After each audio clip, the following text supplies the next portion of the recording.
could complete that. He's crazy Side by stuff. side, Freitas is on the grass on the infield floor. He slides through. He tags Richard Eck.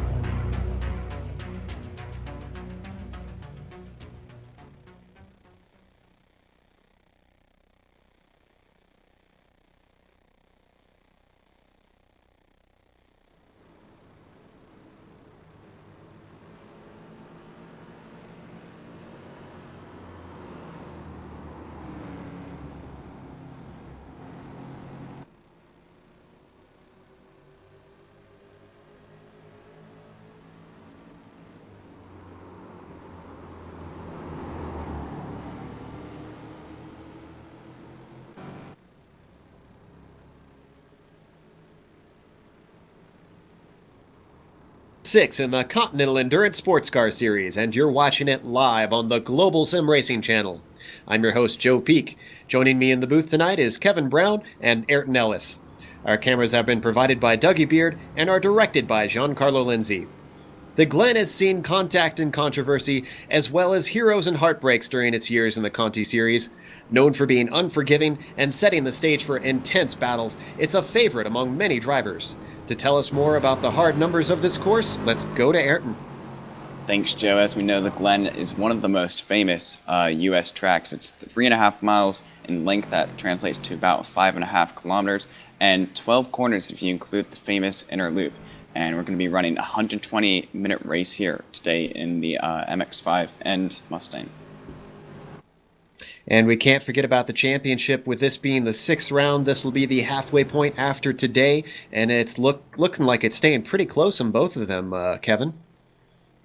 Yeah, you're right, Joe, but we have to point out that this is the first race that drop weeks are being considered. So drivers' two worst results have been thrown out the window, and drivers are looking at their best results right now. So on top of the GS leaderboard is Kimmo Suominen off his 2 wins and that phenomenal run he had at Sebring, where he was the patron saint of the Manatees. Behind him is Patrick Bierry, who has been fantastic this season, only 4 points behind.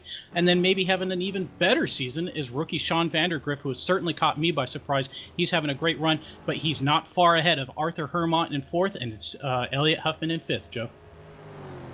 Then in the ST, it's looking like we have another surprise rookie situation going on, Ayrton. Yeah, a very close championship going on. We've got Amjad Yaman in his rookie season, transitioning from the Green Valley Lake series with 120 points in first. Then João Freitas, also from the same series, only 2 points behind. He has raced in the series and not a rookie. The Sergio Mora is having his rookie season. He's only 13 points behind in third. Then we've got veteran James Stevenson, 16 points back in 4th place, not used to where we're seeing him. And Jared Janis in 5th place, 17 points behind. So all very close. Well, as we continue with qualifying, you can see the GS cars are putting their laps in. We are going to go to the lap guide and see what it's like on board one of these Mustangs as they work their way around the Glen.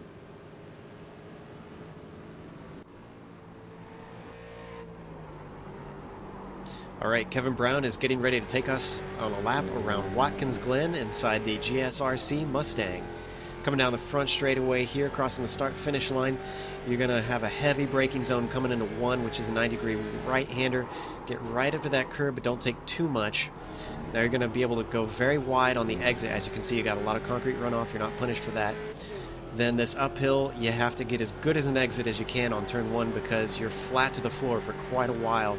Basically, you just want to carry as much speed as you can through these S's because you're going to come up to a possible passing zone as you get to this back straightaway.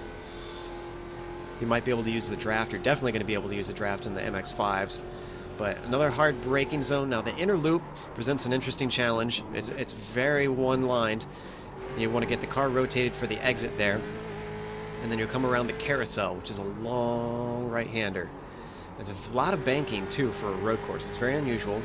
Careful not to clip the grass too much on the exit there. Then you got braking for this downhill left-hander. The car is probably going to want to push unless you got a very loose setup, which dumps you onto this downhill into the toe of the boot. Now, this is kind of a passing zone. Depends on the exit that you get. But the real important thing here is to carry your momentum because it's got a very long uphill straightaway. And if you come out a little too slow or in a gear too high, then you're just going to be very vulnerable because this is another passing zone coming up here. hard braking into the heel of the boot. Make sure and stick to those concrete grooves that you'll see around the track. Those are really going to be a big guide. Then braking into this left-hander. Now, the car's going to push on entry, and then you'll go over the crest, and you'll see the car get loose right here. Now, there's a lot of guys that overcook it and spin the car there. And then coming into the penultimate corner, it's very, very fast, very tricky, but you just got to lift and then get on the acceleration, but don't clip the grass because you can spin once again. Then the final corner, Kevin got a lot of curb there, but mostly you just want to stay away from that outside wall while carrying as much speed as you can so that you can pass on in the front straightaway.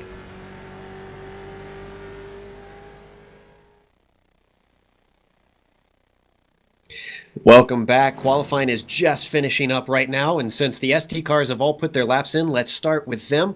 Carl Williamson is starting on the pole in ST, with James Stevenson rounding out the front row. Sergio Mora begins in third. Amjad Yaman starts in fourth. Then we've got Dexter Castro in sixth. Outside of the third row, Dexter Castro is in fifth, excuse me. Stefan Overgaard is in sixth on the outside of the third row. Matthew Reinhold starts in seventh. Eighth is Bill Randleman. Ninth is Arthur Chan. And then 10th is Thomas Torp. Ayrton? Then in 11th, we've got George Britton, 12th, our own Richard Glasper. Tom Eckline's in 13th, Ed Verras in 14th, and then to round up the ST grid is David Wammond. Then we've got the GS cars, and this is provisional until everybody completes their laps. Patrick Bieri sitting on pole provisionally right now. Kimmo Suominen is in second. Then in third, we have Brian Strodbeck, followed by Sean Vandergriff in fourth. After him, it's Steve Brown in fifth and Nicholas Bailey in sixth. Then in seventh, it's Elliot Huffman, followed by Duljan Boldrin in eighth. And ninth, it's Brendan McIntyre, and then rounding out the top 10 is German Afanador. In 11th is Jason Lundy, 12th Jason Breifogel, 13th Jeff Jacobs, 14th Matthew Oak, 15th Andre Trago, 16th Alexis Molina, 17th Arthur Hermont, 18th James Alex Brown, 19th is Tim Brokaw, 20th is Anthony Woodward, and 21st and 22nd Russell Clayson and Philip Carpenter. Joe. Very large field out there today. 37 cars have put lap times in here in qualifying. I'm not sure if we've got anybody who has failed to put a time in. We will update you if anybody else pops up on the grid. But it's definitely going to be an intriguing race today, with it being 2 hours. This is new for this series this season. It used to be 90-minute races in previous seasons.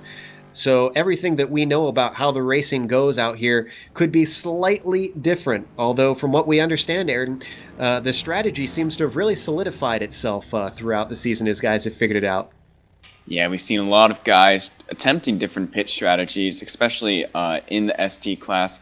Obviously, tire wear is a little different this season because there's a new MX-5 car which has a lot of changes done to it tire-wise. The car handles a lot differently at the beginning and really struggles a little bit later on once you get a lot of tire wear. Back to you.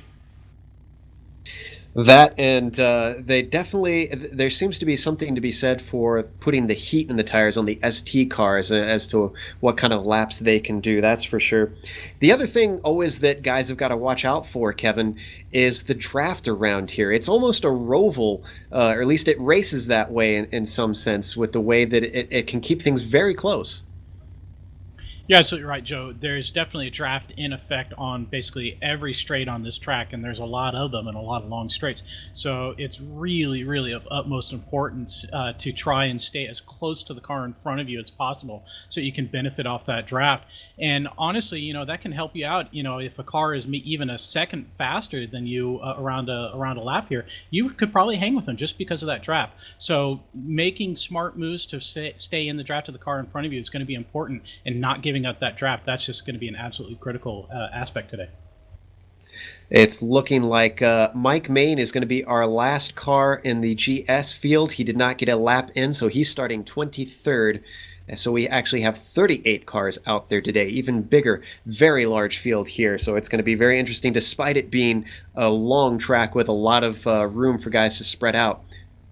However, we do want to talk about the penalties that have been handed out at the last race. Kansas had a slew of warnings and penalties. James Stevenson had 3 of them technically, although one of them was actually to remove incident points from him because it was a ghost contact. So 2 warnings for James Stevenson.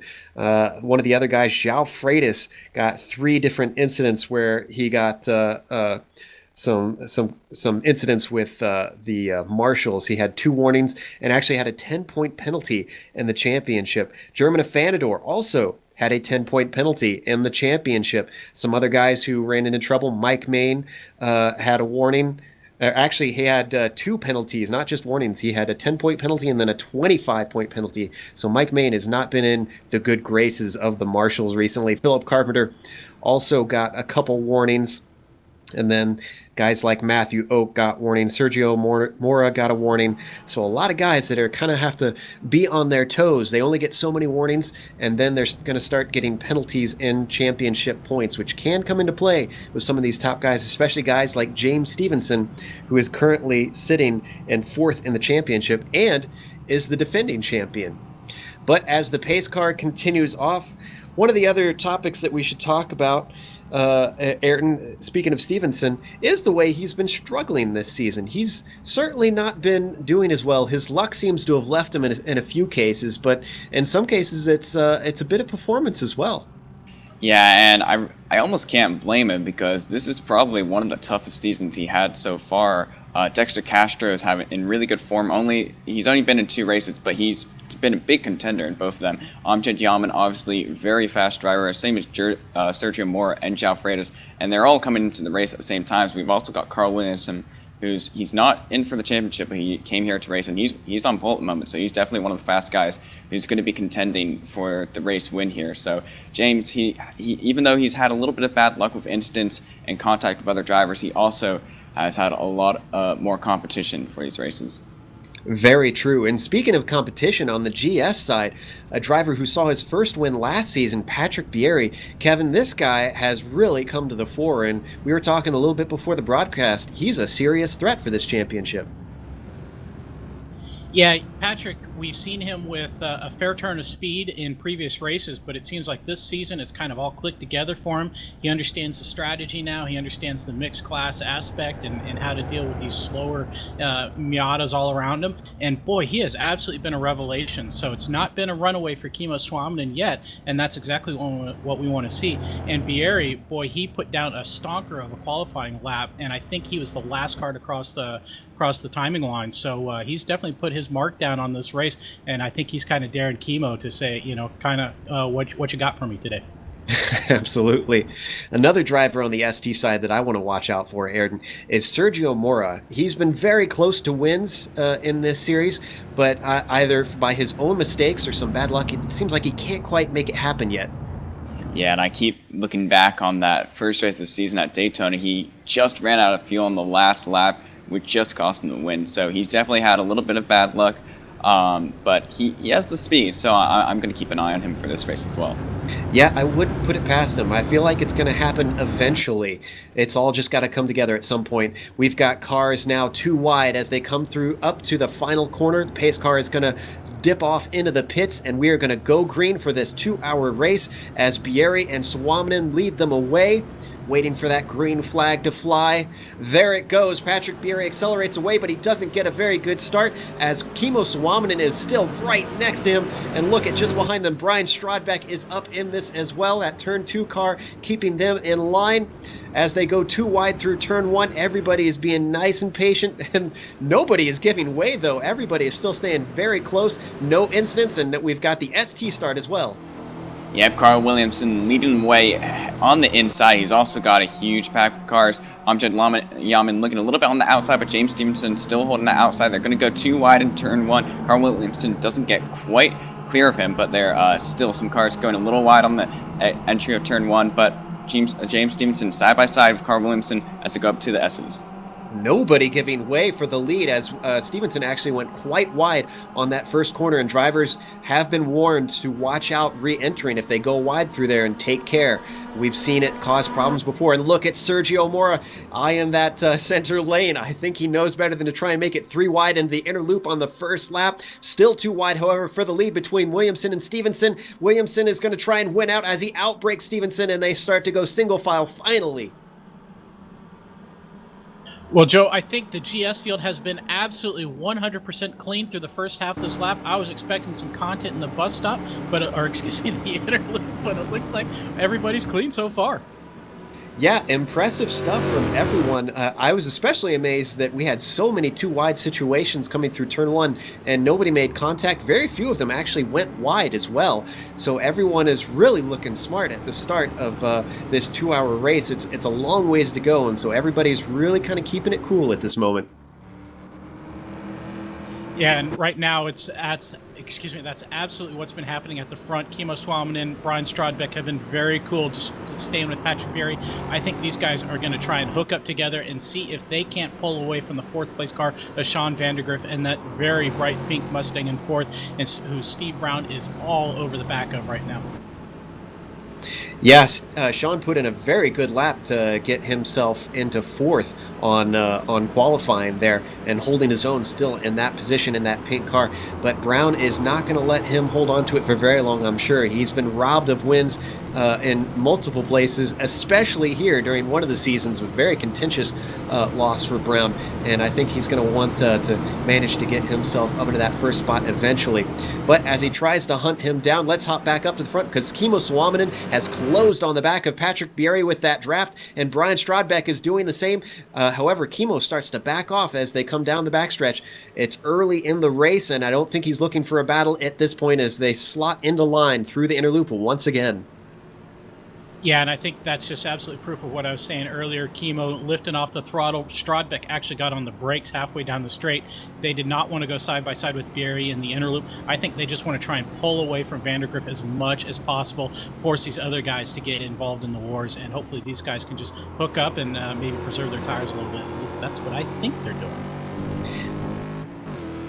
And as we look back from Strodbeck on Sean Vandergriff, trying to hold him in check coming into the toe of the boot, that very long downhill, and then the car compresses as it comes up around, and got to get on the power as little wheel spin as possible up this steep uphill into the heel of the boot.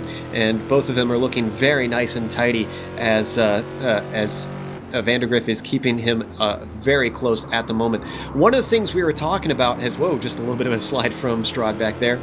Ayrton, before the broadcast, one of the drivers popped in. We were asking them about strategy. It seems like with tracks like this, we saw it with Kansas as well, it's kind of a case of just wait it out in this early part of the race, and then when it gets to the final 15 minutes, these draft tracks is when it's really going to come alive. Yeah, but some of these guys have definitely got to be careful because, I mean, Carl Williamson, within the first lap, was able to break a 1-second lead. James Stevenson has closed that down a little bit, but he also has broken away a little bit from Sergio Mora. So if these guys wait too long to make a move, they could be at risk of losing the draft, and that would be really bad, especially since Carl Williamson, he was fastest in practice, fast in qualifying, and he's been really fast throughout all the sessions, and he probably has the fastest raw pace here between these guys and could get away if he needed to. Well, check out the man on the move. Matthew Reinhold just claimed another spot from Stefan Overgaard to move himself into 6th, and that was into the heel of the boot. And he is actually kind of leaving Stefan in the dust at the moment as he's stretched out that gap. And just behind Stefan, he's got a trail of cars starting to pack up, including Arthur Chan, Bill Randleman, and Thomas Torp. Well, Joe, I'm going to jump in and say that I lied because Kimo Suominen just took Patrick Berry too wide into the inner loop. Berry still retains the lead, but it looks like Kimo, he wants to lead from the front again already. Yeah, we've got them on our screen now, and just behind them, it was looking very close between Steve Brown, Sean Vandergriff, and Brian Strodbeck. And look at Suominen start to challenge into the chute. Doesn't quite make it, just kind of tucked his nose in there. But wow, Bieri is going very wide. He's got 2 wheels off into the grass. He's got the defensive line. He goes back, though, and he gives Kimo Suominen the inside. Kimo tries to outbreak him. They're going to go too wide. He's just got a nose in, and he starts to back out of it, though. Now it's going to be a drag race up the hill. And that's going to be all Bieri. Kimo Swamina just not able to track out and get the power on. Strodbeck looking very strong, but I have a suspicion Brian's probably going to yield the position up here, and yes, he does do that. Kimo Swaminen having to hold that inside line, not really attempting to move there on Bieri and getting back into second. But wow, look at that. How far back is that front train of cars there? Back to Elliot Huffman in 7th, and not far behind is German Afanador in that V-Apex car. That's the top 8 cars all within what looks like about 2 or 3 seconds of each other. Yeah, and Joe, and this is why I was suggesting the drivers don't start fighting early, because they were actually pulling a little bit of a gap on, I think it was Nicholas Bailey and Elliot Huffman were starting to get dropped a little bit, but as soon as Kimo Swaminen and Patrick Bieri started fighting over that first place, they stacked up that lead pack, and now they've brought this field even closer to them. I really don't think that's what these guys want to do at this track. You really want to try and let the other slow drivers fall off the track. Yeah, give yourself a bit of a cushion for some of the pit stops and whatnot, and fight it out later. And we're going to see it as they come up the S's now into the backstretch once again. The main place that they're going to close is down this backstretch where the draft is going to help them, as Kimo Swaminen really closes up and he looks to the outside once again. And Kevin, this sets up probably one of the most dangerous spots with that inner loop. This time Swaminen backs out of it, and we've got a caution. And I'm not sure if we've got an eye on what caused that. Let's see if we can figure that out. I've got Tim Brokaw into the wall. Oh, boy, there was a 3 wide on the exit of Turn 1 between Jeff Jacobs, Tim Brokaw, and who's the other car? Anthony Woodward.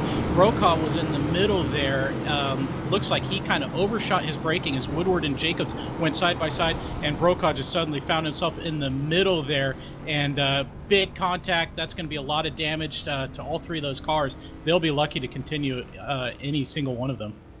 You know, I'll be honest, I'm a bit surprised that Brokaw put himself in that position. As we had just witnessed that replay, we're going to see another angle of it now. That is I mean, it's dangerous enough going too wide out of the first turn if you've got a car going wide and coming back on. You kind of have to give them leeway because you don't know how aggressive they're going to be. But to make it 3 wide, it narrows there so quickly, and that was almost inevitable. Joe, there's actually a supplemental regulation in effect for today for drivers that go wide on the exit of Turn 1. They're supposed to cede the corner. And I wonder if Brokaw was thinking about that. He saw Jacobs go wide and say, oh, well, Jacobs has to give up the corner. That's my spot now. I wonder if that's what started that off.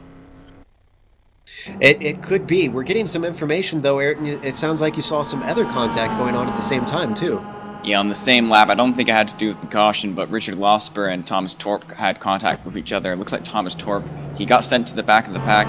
Looks like he had some suspension damage as well, and I think he also just pulled over and exited the car, so he might, yeah, he's in pits at the moment. Yeah, Losper came from a long way back, although they were kind of stacking up in front of him. So that was a bit of an unusual, and we're actually going to watch the replay. We've got a little bit of ways to go, though, before that. And we could see in the background Jeff Jacobs' smoking car from all that. And I think we might... Oh, no, we've backed up farther. So I guess we were past the incident. We're going to see if we can try and find it as we figure that out. It was actually in the heel of the boot that incident went down. And it sounds like we unfortunately won't be able to get that replay, but it was Richard Losper on the inside of Torp, just tipping the left rear, or excuse me, the right rear of Thomas Torp that caused that one to go out. And it doesn't look like too much damage on Richard's car from what we can see on the screen right now, just a little bit of a scrape. And that will hurt him, though, Ayrton, as on the straightaway. And we can see, actually, Thomas Torp's now on the replay parking his smoking car. Yeah, that'll definitely hurt him. The MX-5 is really affected from front damage because it just affects his top speed so much, and that's probably going to hurt him on this track, especially with the long straights. And hopefully he can keep within the draft and it won't be too much of a problem, but he'll definitely get freight trained really easily if he has someone behind him pulling out. Yeah, got to be careful about the aero on that poor little MX-5, not much power. But let's go to a quick break as we've got the caution, and I believe they are going to sort the cars out. Marshals are going to figure out what's going on, and then we will come back when they go to green.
GSRC will be back in about 40 seconds with the green.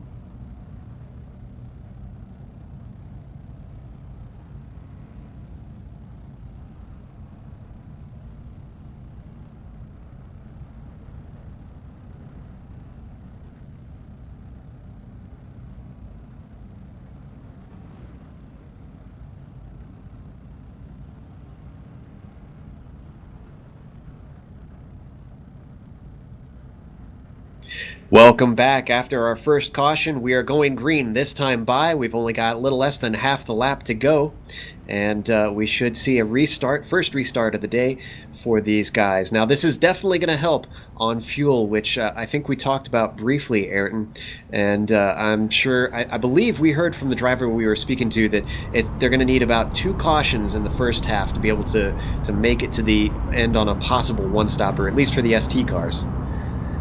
Yeah, it will be pretty tight, and obviously there's the factor of fuel saving. We talked about how this track is a draft track, and if guys can sit behind another driver for a long period of time and just sit like less on the throttle while behind, not making any passes, he can really save quite a bit of fuel. So that might come into a factor later on to the race. Maybe not so much early, but if these guys have long green flag runs, it will definitely help.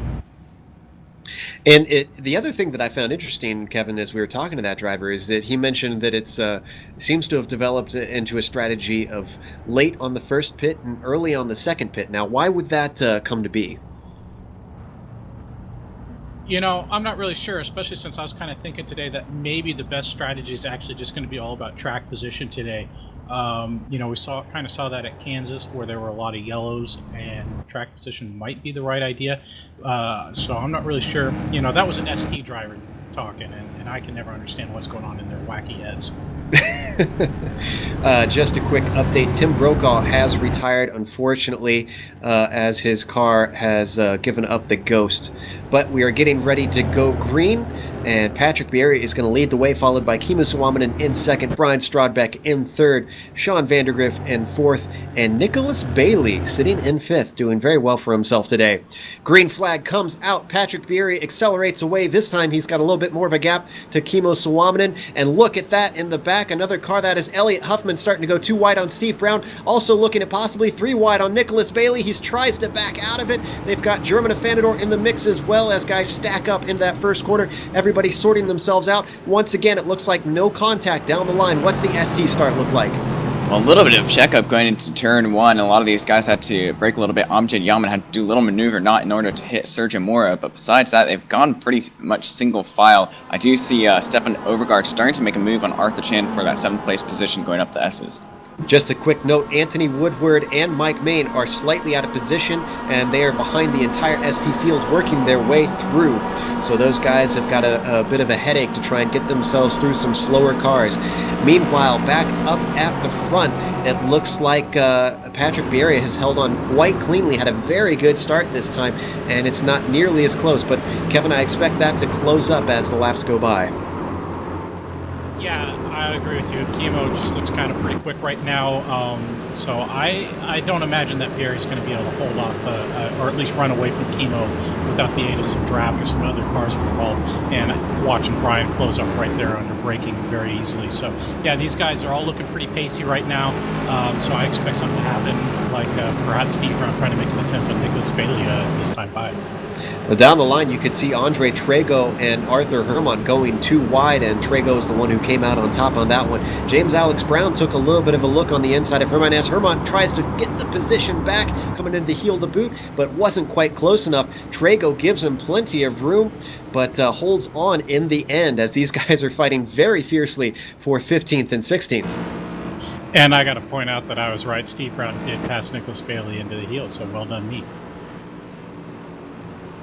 We're getting word that Patrick Bierry might have a connection issue. He's not on track at the moment, as Kimmo Suominen could be inheriting the lead.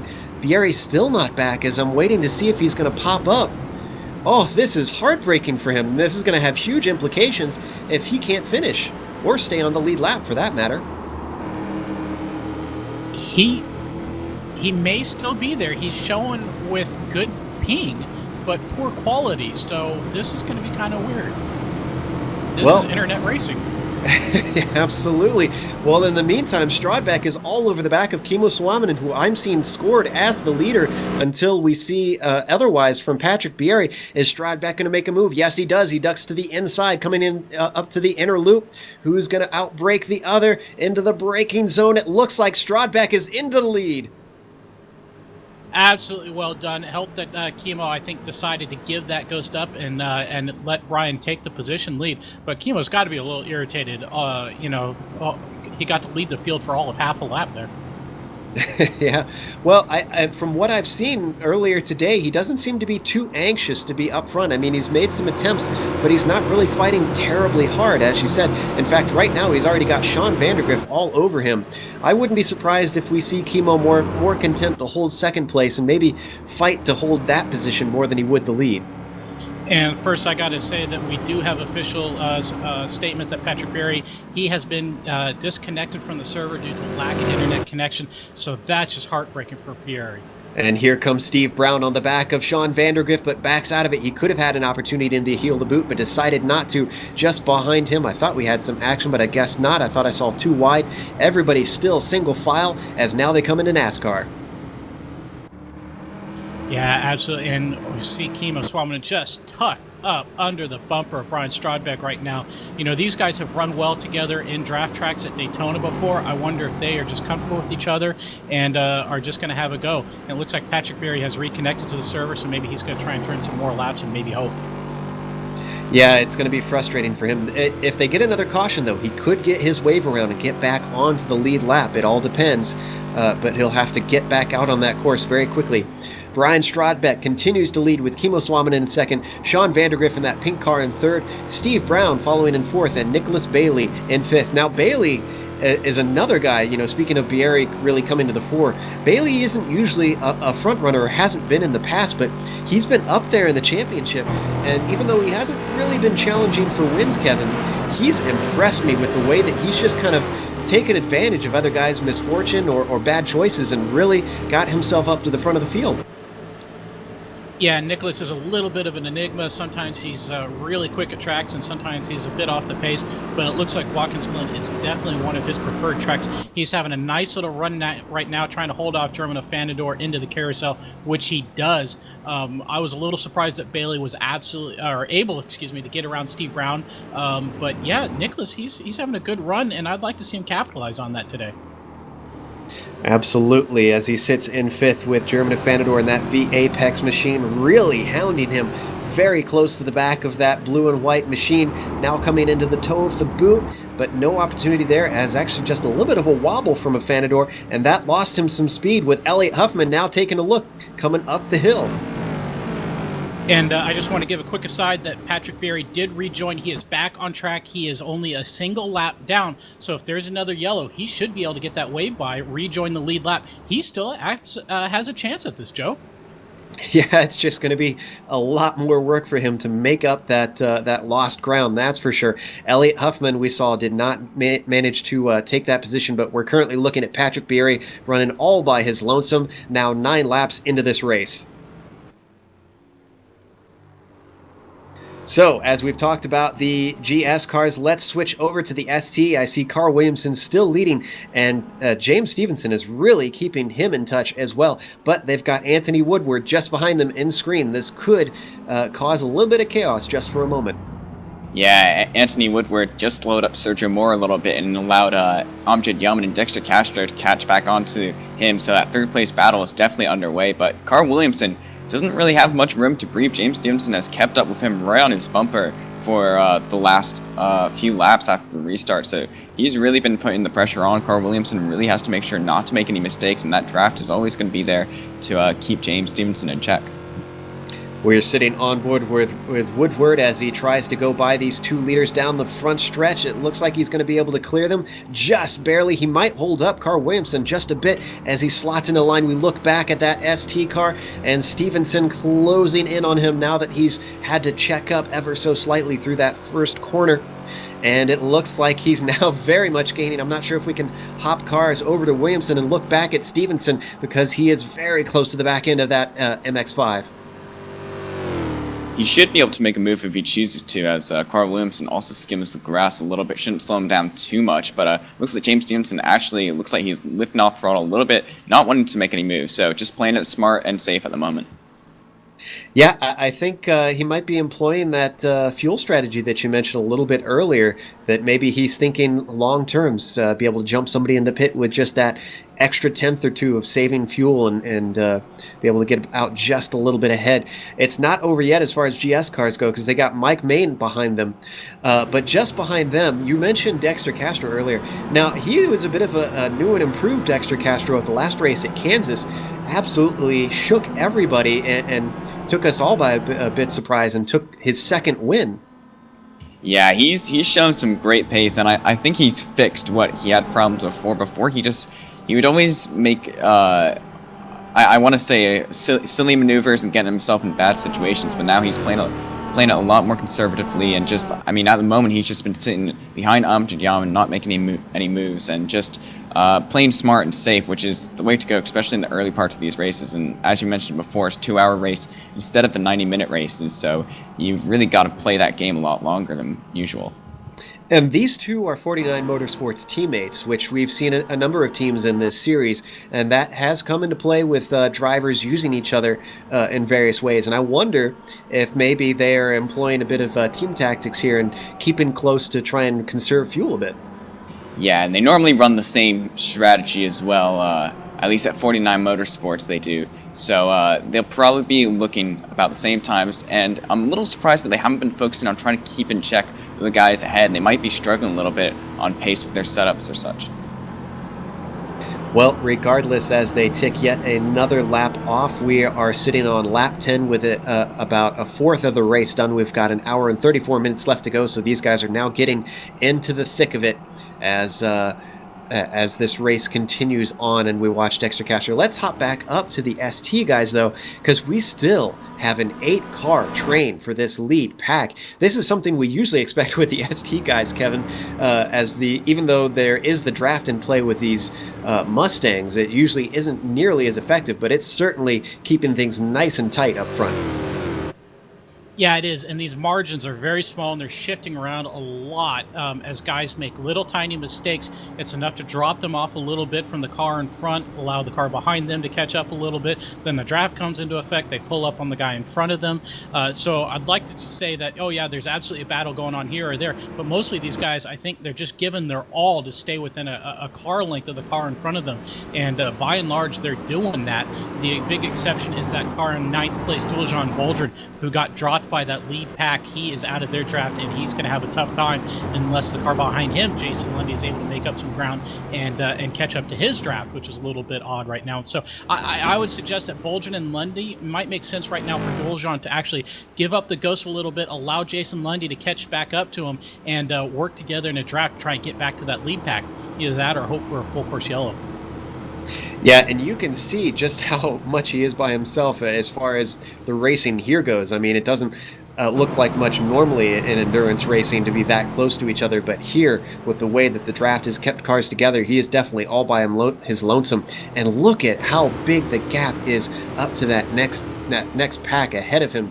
You can see, you can just barely catch glimpses of them in the camera as we switch back and forth. Now they are down the backstretch, already heading into the braking zone as Duljan is entering. So they've got quite a cushion, and as we switch to Brennan McIntyre on the tail of that train in 8th place, holding on to Elliot Huffman just ahead of him in the 49 Motorsports Mustang. Yeah, and as you said, just hanging on. It seems like a lot of these guys are doing what they can to just hang on. I'm seeing little mistakes here and there. We see Elliot Huffman pushing wide and shoot there, definitely trying to carry a little bit too much speed in. But right now, the guy I'm starting to watch seems like he's struggling a little bit is Sean Vandergriff. He's kind of been about 3/4 of a second behind Kimo Swaminen for a while now. Steve Brown's looking comparatively a little racy right now. I don't know if these margins are big enough to make a move on, but this could be a big difference right now, as it looks like Stradbeck and Kimo are just kind of content to maybe work together a little bit. Yeah, and we really just haven't seen much in the way of serious battles between these guys and these top packs. Everyone is just playing that waiting game that we mentioned. But we were watching a battle just a bit ago as now we switched cars between McIntyre and Huffman. McIntyre was making little looks here and there on Huffman because I think Huffman's starting to lose track of German Afandador ahead of him. So they might be dropping the train. And look at German Afandador looking on the inside of Nicholas Bailey trying to get that 5th position. He's got the inside line. Bailey tracks all the way out trying to give him room, and it looks like Afandador is going to have it, but it's still a drag race down into 1.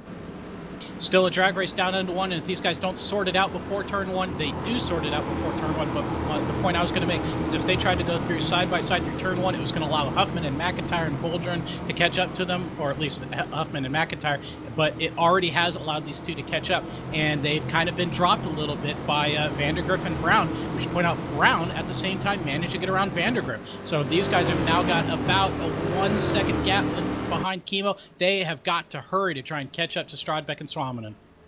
Yeah, this is where it really comes into play, is these guys have started to battle, and you can see just that one little battle between both those groups has absolutely separated everybody, and they're getting their own little packs, although Afandador seems to have a decent chance to try and close the gap to Vandergriff still, who is sitting in 4th behind Steve Brown in 3rd. So guys are not completely out of it, but that top pack is those top 2 guys, that would be Kimo Suominen in 2nd and Brian Stradback in 1st, have got themselves a nice handy little gap now, about what looks like almost a second between Suominen and Vandergriff as they come around the toe. Yeah, you're right. And I just want to talk about German Afandador a little bit. Remember, he's our defending race champion. Well, from the last round, he won Kansas. He was very good catching up to people in the draft. So I'm kind of expecting him to kind of catch right up to Vandergriff here quickly. So I want to see if he's able to do that, as it looks like Vandergriff kind of struggling a little bit there with mid-corner speed. Loses just a little bit more, a couple more feet to Steve Brown, who then promptly goes very wide into NASCAR corner and allows that gap to close right back up. Well, meanwhile, I want to jump over to the ST because I'm looking at Sergio Mora, who's being overtaken by Patrick Berry, who's trying to work his way up and get his lap back. But Mora was, for a while, holding on to the back of the 2 ST leaders of Carl Williamson and James Stevenson. Williamson in the black and red car and Stevenson in the orange and blue. And there you can see now we're on board with Mora in his teal car. But he had closed the gap, Ayrton, and he was making these guys have a 3-car race for just a little while at least. Yeah, for a little bit it was split into a bunch of groups. You had the 3, Williamson, Stevenson, and Mora together. Then you had Yaman, Castro, and Chan. And bit by bit, these guys started making mistakes. It's all kind of spread up now. It's now just Williamson and Stevenson. Mora trying to catch back up to them guys. He's still got them in sight. I think he's still within the draft, so it shouldn't be too much of a problem. But Yaman, Castro, and Chan, they've all really broken away. And Castro actually almost rear-ended Yaman last lap in the heel of the boot. So that was a really close moment, but managed to not make any damage, but dropped back a little bit. They're trying to catch back up and work together to get back up to the leaders as well in the process, but they're running really fast laps. I mean, last lap, Carl Williamson just ran a 2:13.3, which is faster than his qualifying lap. Meanwhile, it sounds like we had a moment with Steve Brown, which has caused him to drop quite a bit. Well, remember I said that he went wide in NASCAR corner. That mistake that he had has dropped him from the draft to Stradbeck and Suominen. He is now losing a steady 10th per straightaway now to those guys. So it looks like Stradbeck and Suominen, by being smart and working together, are getting what they want. Right now, Brown is going to struggle to get back into that draft. He needs several tenths, or well, he needs at least half a second to really make that work. So unless he gets a full course yellow, Steve Brown, it looks like he's going to be hurting right now. Yeah, and it looks like that has allowed that train behind him with German Afandador leading them to catch up to himself and Vandergriff. So just a whole gaggle of them that are hungry for positions, although they're being very patient for them right now. Back to the ST cars for just a moment. I wanted to talk about with Williamson not really competing for the championship, Ayrton. Now, what does that mean for Stevenson? What does he have to watch out for with Williamson and not really have to think about points? I think it can benefit him or hurt him. I mean, James Stevenson, he's sitting in 2nd, and at the moment, out of the guys fighting for a championship, he would gain the most points, especially since Amjad Yaman's down in 4th. so he would gain quite a bit of track time. Also, it's kind of the same story with Dexter Castro. I mean, Dexter Castro's in 5th.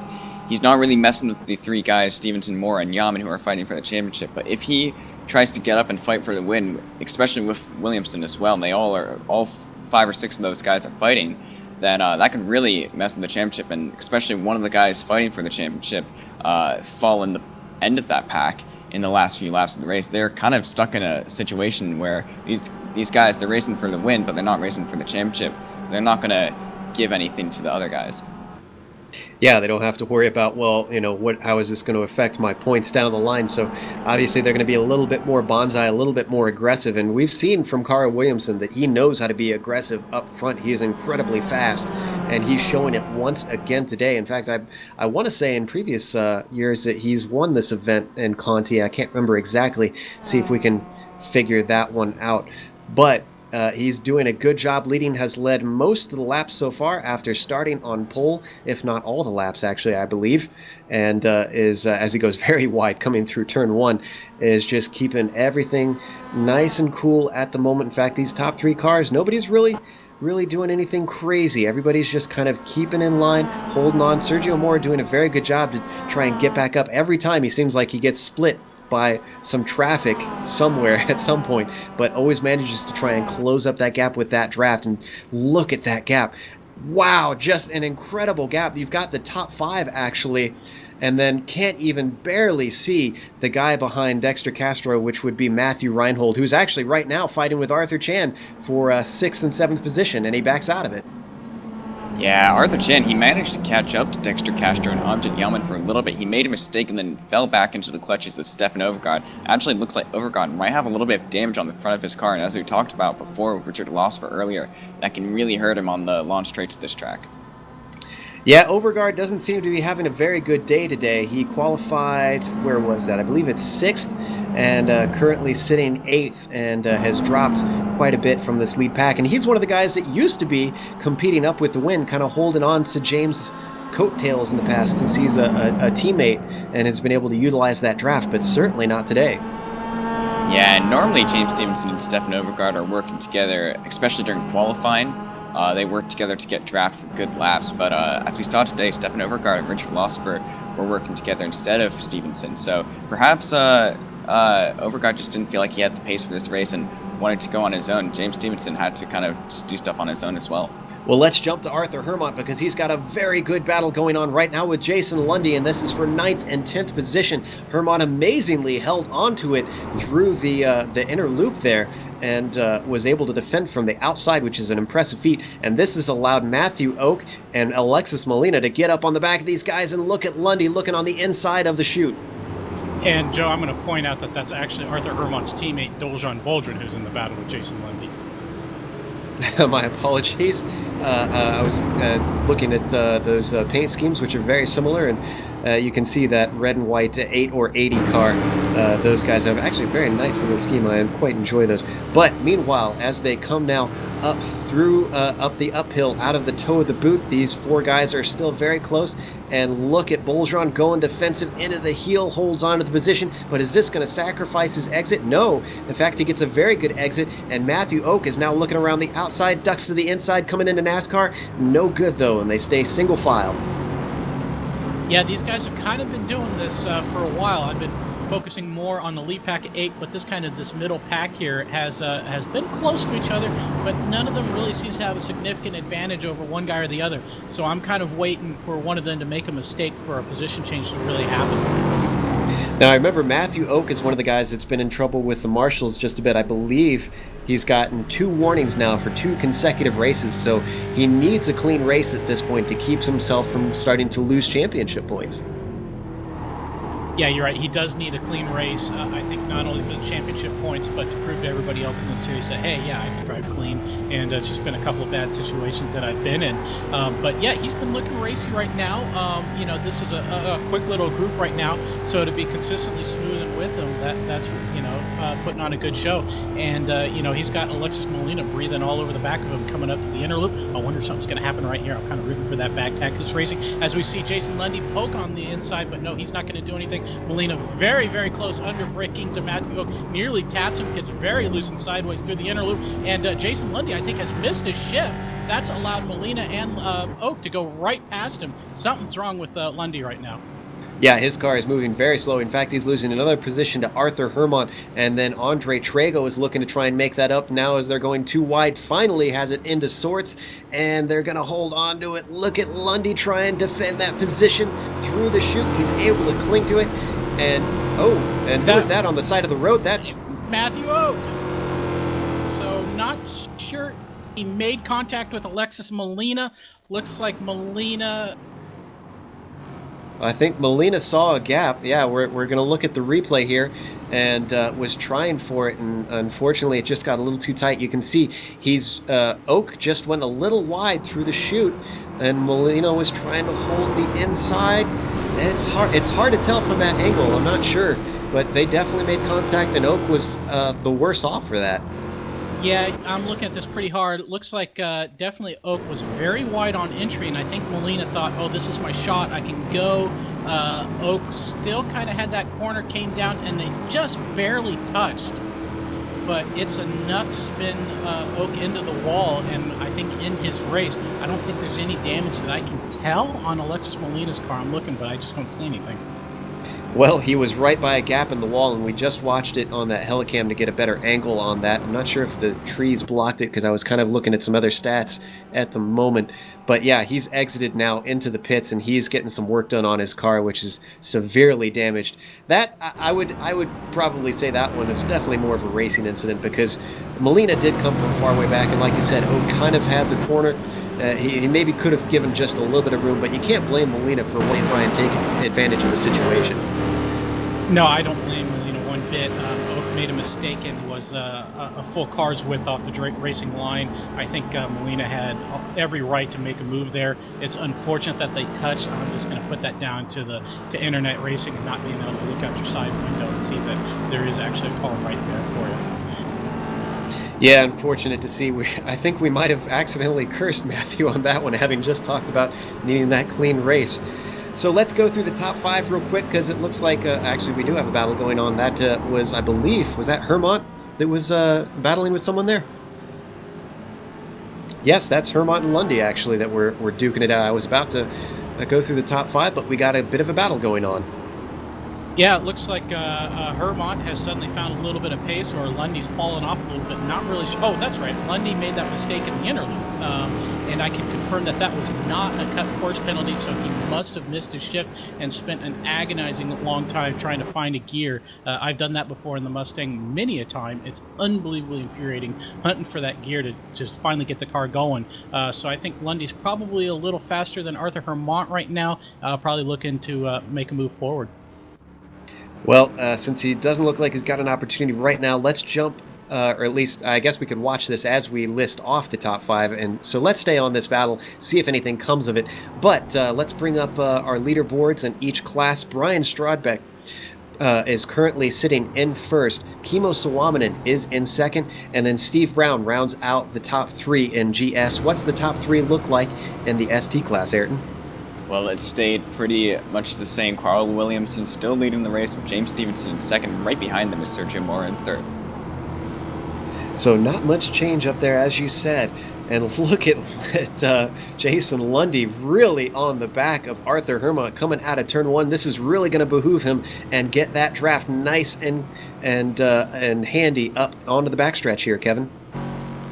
Yeah, absolutely. You said that in the draft they've got an ST car that they need to work around, but shouldn't be any problem here on this big long straightaway. But speaking of draft, the guy that has absolutely lost out, Steve Brown, sitting in third. Remember, we talked about him missing the draft. He is gone from the draft. It's almost a 4-second gap as Lundy gets very, very deep under braking. I think he got a little distracted by the ST car next to him, missed his braking point. Lucky not to collect anybody right there. That was Ed Verras, who was in the unfortunate situation he was, and he was trying to lift. He was trying to let these guys by, but not wanting to lose too much time. And unfortunately, it just put him in the wrong place, and that's hard to predict sometimes with these cars, especially if you're lifting and not sure about what the closing rate is going to be. But this has allowed Arthur Hermont to try and stretch away from Jason Lundy, who now instead has Andre Trago closing on the back of him.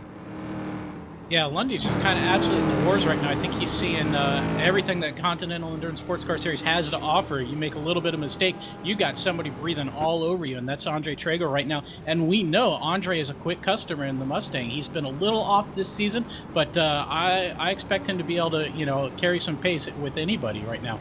Well, Andre's also a guy who is very good at going door to door. He's quite good in a battle, although we understand that he has a bit of damage, and I'm not sure if I'm trying to see if I can spot it on camera. I can't quite see it. It looks like to the left side of his car he's got some damage. But I would not want to be going door to door with Andre Trago because he certainly can hold his own in a duel. Yeah, absolutely. And looks like Andre's going. Whoops, sorry, I just lost my cameras here. Yeah, he is closed up quite a bit coming out of that final corner, and it looks like he might have an opportunity down into one. He's got the draft heading down this front straightaway. He takes a look as we're now on board with him, but slots back into line. He knows that's going to be quite a dive to send that in there into one, and he's going to get a better opportunity as Jason Lundy took just a little bit of curb more than Andre Trago did, and now he closes in once again, heading uphill through the S's. Yeah, Lundy got a poor run through turn one, got loose right at the apex right there, just unable to get to power quickly. He was probably worried about spinning the car, and Trago's got a great little run right here. This should be a move by Andre. Yeah, he takes a look onto the inside, coming into the inner loop. They don't want to be going too wide through there, and he backs out of it. Probably smart, since he wasn't really fully up alongside him and knows that he's going to get another chance another day. Boy, speaking of days, this is not Lundy's day. I mean, he was up there fighting with Dualjan for 9th, I believe, and now currently trying to hold on to 12th. So this is probably not where he wanted to be at this point in the race. We've still got half of it left to go with an hour and 15 minutes, but he's going to, I imagine, hope for a caution to get himself a little bit closer up to those guys that he was fighting with before. Yeah, Lundy's absolutely going to need a caution. He's, as you said, just a little bit off the pace. But I want to point out that German Fanador made a fantastic little maneuver around Sean Vandergriff approaching turn one last time by, and was able to hold that position all the way up through the S's in the back straight. So he has taken over 4th place from Sean Vandergriff. That was absolutely pitch perfectly done. We are currently looking at Jason Lundy. Now we're on German Fanador, and he's actually closing in on the back of Steve Brown as well. And so he's doing a fairly good job for himself today here at Watkins Glen in the Continental Endurance Sports Car Series. Top 5, top 4 now for German Fanador is going to be handy in the points. In fact, where is he in the points? He is not currently in the top 5, so despite his win some time ago in Kansas, he's still not fighting for the championship at the moment, as we watch him work his way through the S's and try to maybe see if he can get into a podium position. But ahead of them, and by quite a margin I might add, is still Kimmo Suominen in 2nd and Brian Strodbeck in 1st. In fact, they're coming up on some cars that are battling in the ST class, so this is slowing these guys up. And I'll just give you a heads up, Fanador is 9th in the overall standings. He's 41 behind Kimmo Suominen.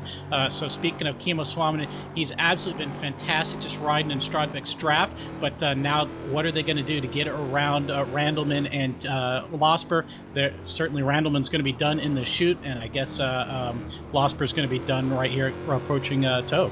Well, it's not going to make Randleman happy, although it's all part of multi-class racing. He's going to get just a little bit separated, but now it's going to get evened out, and you can see it's that give and take as Losper allowed Suominen by, and both these guys are able to continue their battle. That is good gentlemanly racing from both these guys. Those Mustangs played it nice and patient heading up into the inner loop and waited for a good opportunity for those guys to really kind of let them through.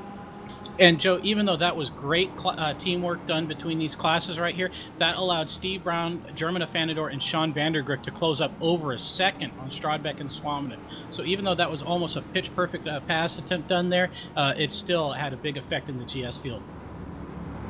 Well, they still got quite a gap, as you can see them heading through NASCAR now. That'll be about 4 seconds between these guys.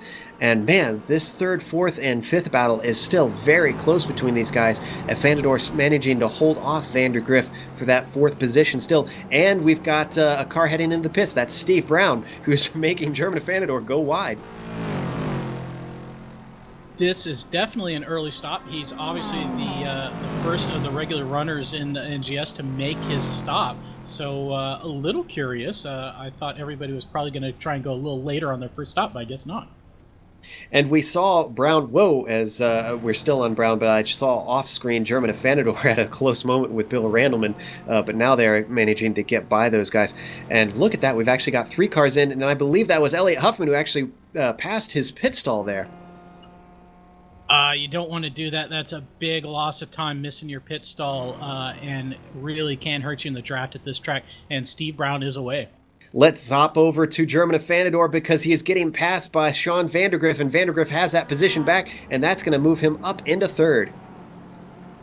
That was well done, but you know what? That was set up by the turn 1 exit of Afanador and Bill Randleman. That mixed class, Afanador had to come off the throttle a little bit. He got balked a little bit by Richard Losper and the S's. These ST cars did nothing wrong, mind you, and that allowed Vandergriff to get a much better run than Afanador up on the back straight. That is mixed class racing right there, Joe. Absolutely.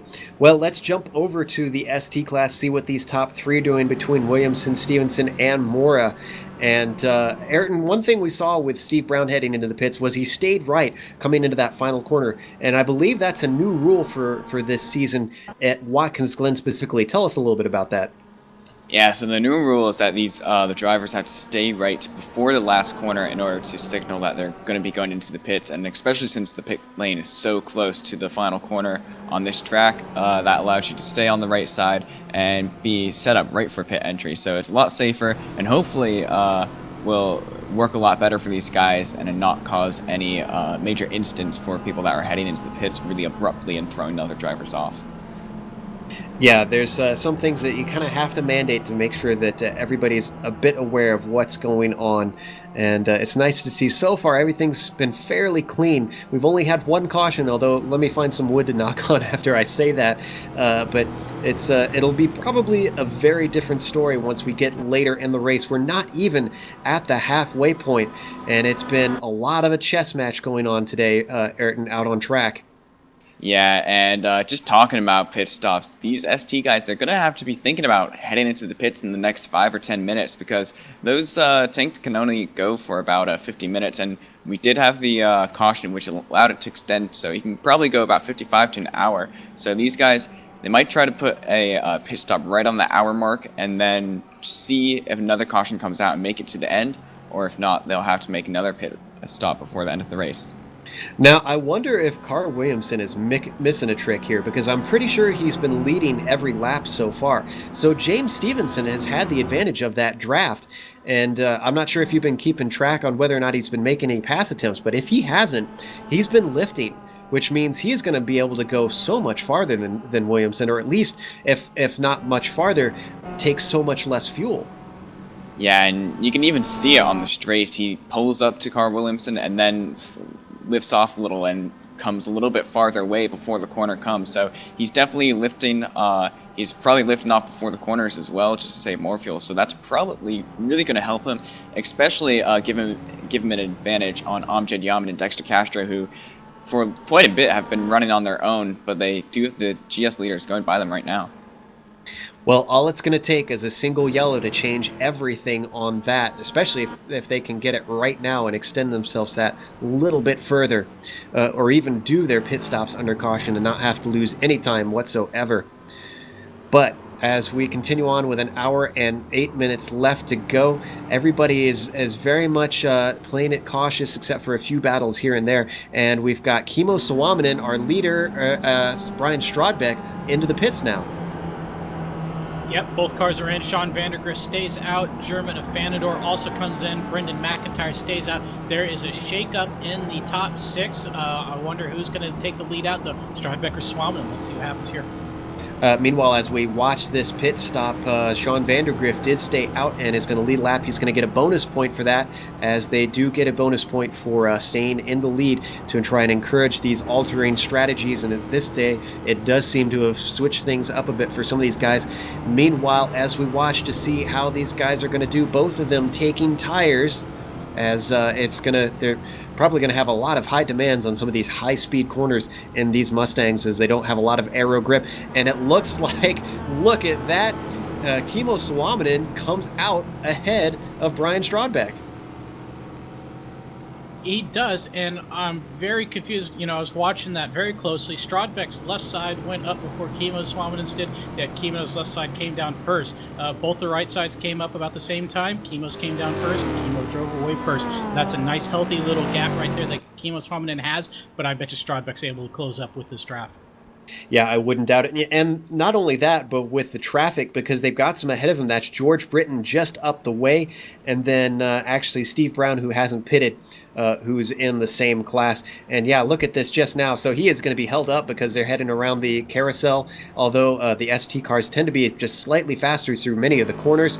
Now he gets to be able to accelerate away down towards the chute, but once again, compromised line, and this is going to hurt Kimo Sawaminen, although I'm sure he's going to be hoping that George Britton is going to hold up Brian Strodbeck as well. And now you can see, looking from the back of Sawaminen, as George Britton moves off the line, but has forced Brian Strodbeck to go wide through the toe of the boot, and that's going to give just a little bit more of a gap to Sawaminen, but not enough. That's going to close up as soon as they get to a draft portion. But Joe, the salient point here is that Steve Brown is in front of Kimo Swaminenen and Brian Strodbeck. Steve Brown has stopped. He has served a pit stop. It was 9 seconds, almost 10 seconds faster than Kimo Swaminen's and Brian Strodbeck. But Steve Brown is the leader of all cars who have stopped. He is our effective race leader right now. I'm glad you pointed that out, because as soon as you started mentioning that, I realized the mistake in my wording. You're right. So very interesting from Steve Brown. But, with this usually being a two-stop race, especially looking like it's going to be a two-stop race today for these guys, unless we have a lot of cautions at the end, I wonder if this is going to be a short stint for Brown. Maybe that's what it is. It's a short stint. I find it hard to believe that he didn't take tires. It's so easy to burn off the tires in the GS Mustang that it would be a little silly not to. We should point out that basically every other GS car, bar Sean Vandergriff, has now come into pit lane. So the pit strategies have been pretty much shown right now. But Steve Brown, he's definitely surprised for me. That early stop, I think you're right. I think maybe he's short stinting, or he is desperately hoping for full course yellow to pop out. Yeah, that could really play to his advantage if he gets a caution and is able to come in within, I would say, the next 20 or 30 minutes, be able to get to the end. That'll certainly play to his advantage, that's for sure. But right now, holding on to that gap, and he is really going to want Sawaminen and Strodbeck to start fighting each other at this point, although I think that's unlikely with the way that they were working together. However, in the ST class, I understand that our leader has pitted there as well. Yeah, Carl Williamson as well as Amjad Yaman came to pits, but the rest of the guys have managed to stay out, and that just might be a result of those guys being able to save fuel behind. So James Stevenson, Sergio Moore, Dexter Castro, they were all sitting behind guys for the first half of the race and probably saved a good amount of fuel, so they can probably go for an extra 1 or 2 laps. Meanwhile, Philip Carpenter is off track. I'm not sure what happened. I'm going back to see if I can look, and we're getting a replay. It is definitely within the inner loop. And Kevin? Yeah, he just carried way too much speed into the first part of the inner loop, and lucky to keep it off any walls right there. He just kind of completely screwed that much. And it looks like he was conceding a position to, I'm not sure if that was Russell Clayson or German Afanador. I think that's German Afanador, actually, as he was coming up and we're watching the replay. But he's gotten it going, and actually I see another car off, Jason Lundy, and I'm not sure what's going on with him. He's having a very bad day. Oh, he actually made contact with the wall. We'll see if we can get a replay of that after this here. And that was Jason Lundy about 30 seconds ago, I believe. Yeah, so what happened there is he just went too hot also, but from an inside line into the chute, and just wasn't able to get the car slowed down enough to get it to turn through the chute, ran wide and popped that wall pretty hard. I suspect he's got some suspension damage up front. And you can see he's going too wide with, I think that is Alexis Molina, and Molina backed out of it and just scooted off. It's very easy to push wide through there. That was a heavy hit. But it's so that corner is so tricky. It seems like either you're understeering or oversteering, at least for me, every time I drive it. Yeah, you're absolutely right, Joe. It is a tricky corner. It's also a very important one. Speaking of important things, Sean Vandergriff, he finally served his pit stop.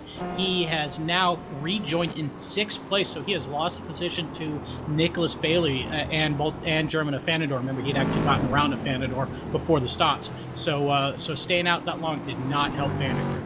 In fact, he's under threat from Elliot Huffman. This is for 6th and 7th, and Huffman, we're used to seeing him just slightly higher up in the positions as well, so he's going to be hungry to try and make something happen here, especially since he is right on that bumper as now we hop on board this 49 Motorsports machine, and they've got just ahead of them Nicholas Bailey in that blue and white machine, so all three guys very close together for 6th, 7th, 5th, 6th, and 7th. And Joe, I kind of want to come back to one of our older stories with Patrick Vieri. He is the lead of the GS cars who are lap down. He's managed to get around Philip Carpenter, Mike Main, and Matthew Oak. But Vieri, he's just been solidly running well. He's still a lap down from the overall lead. But if he can get a little bit of luck with some yellows, he can get right back into the lead lap. And as I said, he might still have a chance here. Meanwhile, sounds like James Stevenson had some pit stops trouble. Well, he actually went into the pits, missed his pit stall, had to reverse into his pit stall, but managed to also come out in front of Carl Williamson. So either he made a blistering lap before his pit stop, or Carl just made a few mistakes, but he came out in front, and that's going to cycle out into the ST lead unless Sergio Mora can manage to come out in front of both of those guys. Well, right now we can see them in the midst of a lot of Mustangs, so this is not going to allow them to be able to put some hot laps in, that's for sure. Mora is still in his pit as we continue to watch Stevenson and Carl Williamson work their way around. This will be very interesting to see what's going to happen here. I also find it interesting that they've each pitted on their own lap. Mora's still in there as they come onto the front stretch. He's definitely not going to beat them out as now they go by him as now he comes out of his stall. But that was in order that they were on track. So I think that had to do with all the drafting and the fuel that they were saving, Ayrton. Yeah, and I think there might have also been a chance Sergio Mora did take tires while James Stevenson and Carl Williamson did not. So that might have slowed his stop a little bit down, and he's probably going to be kicking himself for that. But he did still come out in front of Amjad Yaman, so he didn't actually lose any track position, but lost a good amount of time to the guys ahead of him.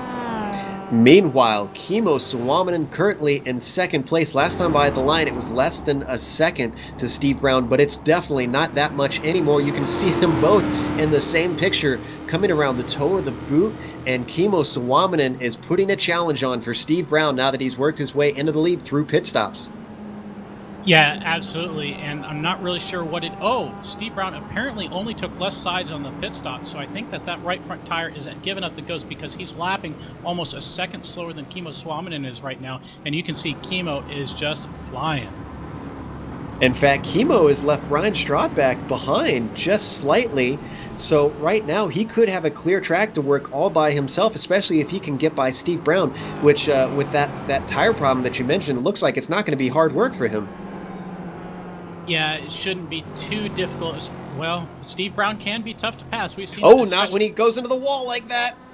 Yep, that's not going to help. Kimmo Suominen's going to have the preferred line into turn one. Steve Brown is the smartest thing right now is just give up that position. He's going to do that. Let Kimmo take the lead into turn one and hook up on the draft going up the S's. And it looks like that's exactly what he's doing. In fact, he got a slightly better exit than Kimmo. I'm not sure if he's going to want to challenge. I hope that he didn't get any damage with that because that was just a glancing blow into the tire, so it wasn't hard. And now they're coming up through traffic in ST, and Steve Brown has to lift, actually, to try and avoid that powder blue wall on the outside. And look at this. Who is that coming? That's Brian Strodbeck. That's his teammate who's coming through. What a move by Brian Strodbeck. Never lifts off the throttle, and the seas part for him. Oh, that was amazing. Very gutsy stuff from Strodbeck, but we're used to that from that firefighter. He does not know the meaning of fear, especially in these cars. Moves himself up into second place. Very nicely done, Brian. Well, now we have to see what Kimmo Suominen can do. Is he able to pull away from Strodbeck again, or was he benefited by some traffic? Strodbeck, I'm curious to see what he can do just chasing Kimmo Suominen and not leading. And now the question is, can Steve Brown actually hang on to these guys' draft this time without having to worry about cars behind him and fighting?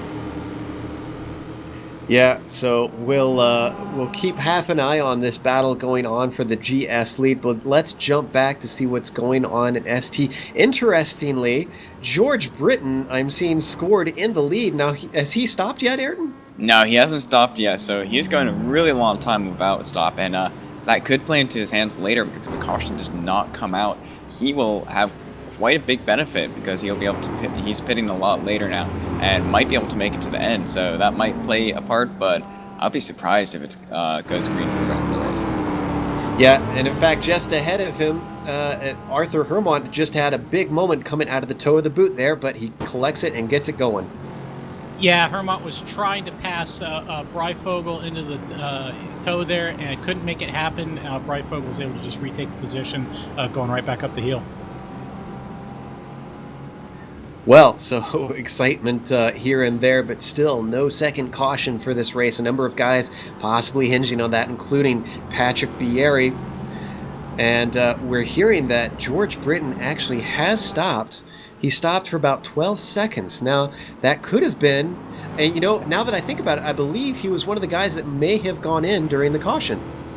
Yeah, that would make sense because of a very short stop and managed to top up after only a couple laps. So that's probably a reason that he's allowed to go all this way, but that might have been a really good call because if it goes green all the way, this would play really well into his favor. Yeah, I was going to say that's an incredibly clever call because look at this, with that little bit of fuel, he's able to get past the halfway point.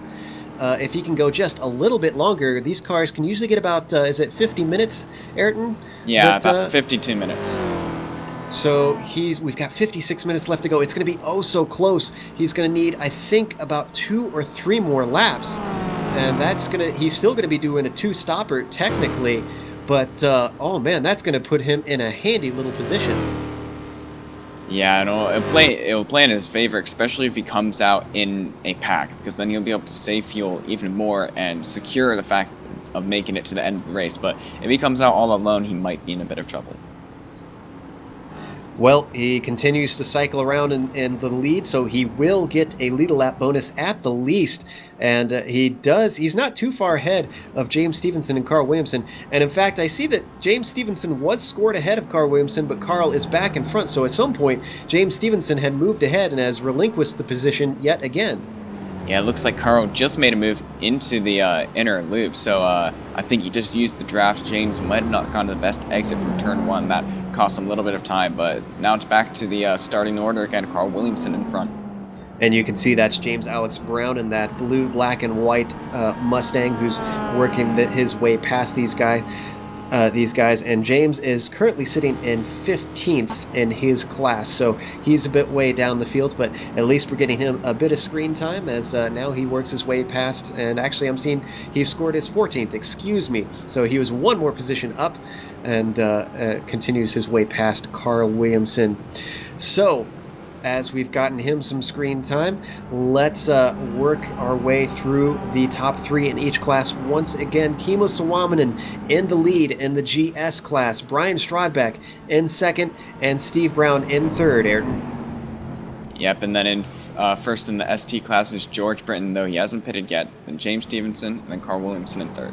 I mean, the other way around, Carl Williamson second and James in third.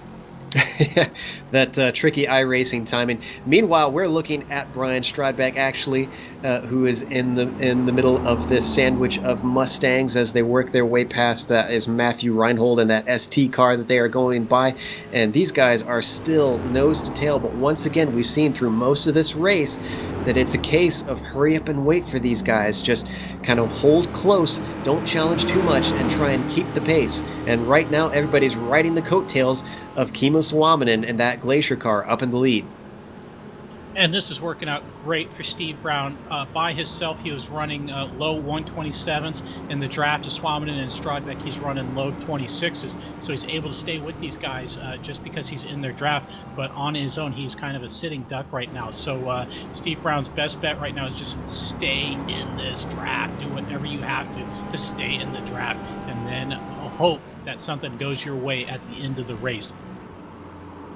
Well, I was going to say that actually, let's just stay on this battle for this top 3 just for now to see what happens between them. But I want to mention Amjad Yaman, Ayrton, who you say has gone in. Now, remember, he's one of those guys that was talking to us before the race and said late first stop, early second stop. It's going to be close for him. I guess he thinks he can make it about 53 minutes on this last stint here. Yeah, it was an interesting stop. He went in and pretty much parked up, was in there for about 2 or 3 seconds, and then left pits again. So it might have been just that quick fill up and hoping that will make him to the end of the race, or I'm wondering if he might have gotten a penalty, had to stop and go. I suspect with what he was telling us before that this is just going to be his final stop. And he did go, pretty long on that first stop, or on that first stint, so he shouldn't have needed very much. And these ST cars tend to take quite a while filling up with fuel, so that might actually work very well to his advantage. Yeah, and that will probably also mean that George Britton, who's going into the pits right now, he probably will make it to the end now, knowing that Amjad Yaman pitted as well, so probably looking good for him. Yeah, we'll have to kind of see where George Britton is going to come out on this, because this is effectively his second stop, and this is the second stop of Amjad Yaman. And Amjad is, where is he cycling around right now? He's coming around, whoa, and he's actually a little loose coming through NASCAR corner, but holds onto it. I think he left a couple trails of black there. But this is going to be very close to see where he comes out between himself and George Britton. Yeah, and also Dexter Castro, Amjad's teammate, has come in as well. So that's probably the what you're saying with the fuel. Definitely a strategy for those two. Yeah, but I think that Dexter is going to be just a little bit safer than his teammate. That is a very early stop for Amjad Yaman. He's playing a bit of a risky move. George Britton is still in his stall. Where is Amjad Yaman? He is well up the road, so George Britton is still, at least effectively, in second behind these guys. Third, I should say, because Dexter Castro came out ahead of him as well. Yeah, and I think because the rest of the ST drivers are going to have to make a pit stop if a caution doesn't come out, so I don't think it's going to play too much into Amjad's and Dexter's hands, unless they did come out together, so they can work together and maybe do some slingshot moves to try to get themselves some really fast lap times and run some really good laps. They might be able to gain time on the rest of the pack. I still am kind of blown away at George Britton for being savvy enough to come in and get that fuel during that first caution, to have that kind of foresight, because it's still putting him in an excellent position here on the track as we watch him work his way up amongst a bunch of these GS cars, although they're ahead of him, so they shouldn't trouble him. Just behind them, that is Mike Main, I believe, who is going to have to eventually try and get by that AMS car. Yeah. And there was a car off the track actually there. Who was that GS car? Matthew Oak. So Oak running into yet more trouble, and I'm not sure, looks like that was in the inner loop and just went in a little too hot there. He did. You are absolutely right, Joe, to call it that way. I've been watching Steve Brown the last few laps, and he has been struggling. He's been pushing super hard to stay on the back in front of Stradbeck, and he's lost the last couple laps, lost about a half second on each lap. But this last time by with Matthew Oak and I've already forgotten now, Anthony Woodward, held up Kimo Swamden in the inner loop. That allowed Steve Brown to catch up a little bit. He can now smell that draft of Stradbeck again, but he's threatening to lose it. Stradbeck is looking very quick, and Steve's just kind of struggling a little bit. He's having problems just everywhere. It seems a little bit tight all the way into the corner and loose all the way out. So I think his right side tires just must be done, and he's really having the issues. Meanwhile, we have new news on our ST leaders who seem to have pit. Yep, Carl Williamson and James Stevenson both went in nose to tail, and both of them came out just ahead of Dexter Castro and Amjad Yaman as well. In fact, Amjad Yaman has fallen a little bit back behind Dexter Castro, which is a little unfortunate, but that leaves Sergio Moore and Arthur Chan, two of the front runners in the ST class now. Looks like it was about 15.5-second pit stop for James and 16 for Carl, so those guys fairly close, but Carl is the one who has come out ahead on that one. Now, has Sergio Mora pit? I don't think he has yet, actually. No, he'll probably head in the next lap or two, so I'm going to keep an eye and see how he gets in front of these guys or not. Well, Bill Randleman started in 1, 2, 3, 4, 5, 6, 7, 8, 9th, I believe, if I'm counting correctly, and is currently sitting in 7th place. So he's made up a few positions through his strategy, but didn't quite make as many as we thought it might. And it doesn't seem that the 49 Motorsport strategy has worked as well as they'd hoped, although I think it gained them just a little bit of ground on these two leaders of Williamson and Stevenson. Yeah, Dexter Castro's pit stop was about 3 seconds faster than James and Carl, so he gained some time, but still a wells away. Amjad Yaman and Dexter Castro both fell back quite a bit before the caution cycle happened. And don't forget, we are still wondering whether or not we are going to get another caution. So if that comes out, that's going to bring all these guys close together, and they're all going to have their pit stops done. So from there on out, I'm pretty sure it's going to be a straight-up draft battle to the end with these guys. And also the interesting fact is that only a few of these guys, I think Amjad Yaman and Dexter Castro, they both took only right side tires, while a couple other drivers took 4 tires, but Sergio Mora, actually he took 4 tires, but Carl Williamson and James Stevenson, they didn't take any tires. So if it comes down to caution, they're all together. The guys with fresher tires, Amjad Yaman and Sergio Mora, they're going to have an advantage over Stevenson and Williamson in the end. As we watch Mora work his way up the S's now down the backstretch. Just an update, Jason Lundy did have to retire, unfortunately, after that damage. And I actually see Steve Brown coming in now. Yep, Steve Brown is coming in. Nicholas Bailey was the first to blink in the GS field and conserve his second stop, so Steve Brown's going to do the same thing. I assume he's going to take a full tank of fuel right now, and I assume fresh tires on the right side at least. Those suckers have got to be shot by now. Oh, yeah, you would think so. Also, we hear that Brendan McIntyre had to retire. So let's go through some of our retirees as we watch the pit stop for Steve Brown. Thomas Torp was the first out, followed by Tim Brokaw. Jeff Jacobs and GS is out. Matthew Oak is out of this, or I'm sorry, no, he's still in this race, but 9 laps down and having a very difficult time. Actually has hit the wall yet again coming out of turn 1, it looks like. Jason Lundy is out. Philip Carpenter is out of this race. And Mike Main continues on, while Brendan McIntyre is the most recent car to have exited. And as I say that, we've got a stricken Matthew Oak sitting by the exit. I don't believe that's going to throw a caution because they should be able to retrieve that car pretty easily. And it sounds like, well, and now maybe he's continuing on as Matthew Oak finally takes off. But it sounds like we had some interesting stuff going on between Vandergriff and Afanador. Well, Vandergriff has been absolutely flying. He just cut up and diced Nicholas Bailey some laps ago, like Bailey was just standing still, and then pretty much did the same thing to German Afanador in turn 1, and then Afanador was breathing all over the back of Vandergriff's neck for a couple of laps until they started catching up to traffic, and that allowed Vandergriff to pull away a little bit. It's about 3/4 of a second on track live right now, and Vandergriff kind of, as Vandergriff goes very deep into the heel, he's off into the gravel pit. He completely gives that position away, Joe. That was an unforced error that I think maybe he was thrown off by trying to get back online from the SD car that he was lapping, and unfortunately it didn't work how he hoped under braking, just kind of slithered off the course. So bonus points for German Afanador to try and just get that back just by keeping it clean and keeping it on the course as he works his way through that final corner now. So we're seeing a bit of pit strategy coming from both classes. We, however, are going to take just a short break and give our vocal cords a rest, and we're going to come back and give you an update when we bring it to the end in this 2-hour race at Watkins Glen.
Welcome back to Watkins Glen. We've got 40 minutes left in this 120-minute race in the 6th round of the Continental Endurance Sports Car Series. We watched Sean Vandergriff work his way around the track, currently sitting in 3rd, but that's going to change in a second because Brian Strodbeck is heading in for his pit stop.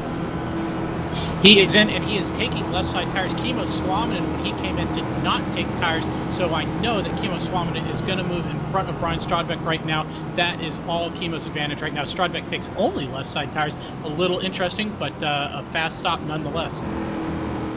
He's coming out now into this first turn. How far back is he? He's behind Kimmo. Kimmo is 2 cars in front of him right now. Yeah, it looks like he's got a handy gap, but you have to wonder if those tires are going to hurt him later on. Now, here's my question, too, because we keep talking about these guys wanting a caution. Would that allow them to get on even terms with these tires? Is it just the heat, or is it straight up wear that causes them to lose time? For me, it's the wear. That's the bigger problem. So Strodbeck's going to need to be a little extra sensitive with his tires now. So things are getting interesting once again. This is going to play well for Kimmo Suominen if he can hold on to it until the end of the race. He's currently leading the championship at 129 points, 4 back to Patrick Bieri, who, poor guy, still hasn't gotten his caution to get his lap back. But Bieri is sitting in 16th place right now, trying to hunt down Russell Clayson, who's the next guy up, but he's got a long way back. And then the only other guy on their lap is Anthony Woodward, who is also not far ahead of Russell Clayson. So Bieri is going to hurt, and that's well, I will say this, though. Bieri can afford this a little bit more than Kimmo Suominen can afford a bad result, because Kimmo has already missed 2 races, whereas Bieri, I believe, has been to every one. Yeah, Bieri has been to every round so far. He had his worst round at Kansas, so he will be wanting to make that up. But the catch, though, is that Kimmo has been absolutely unbelievably fantastic at the 3 races he's been at. So it's going to be difficult to outscore Kimmo on those 3 rounds. And with Kimmo once again looking likely for a win here, unless something significant happens to shake up between him and Strodbeck, it's going to be a tough race for anybody. Absolutely. But the thing about Kimmo, though, is that he's already behind the 8 ball. The fact that he has no drop races, any bad result he gets, that's going to count towards him.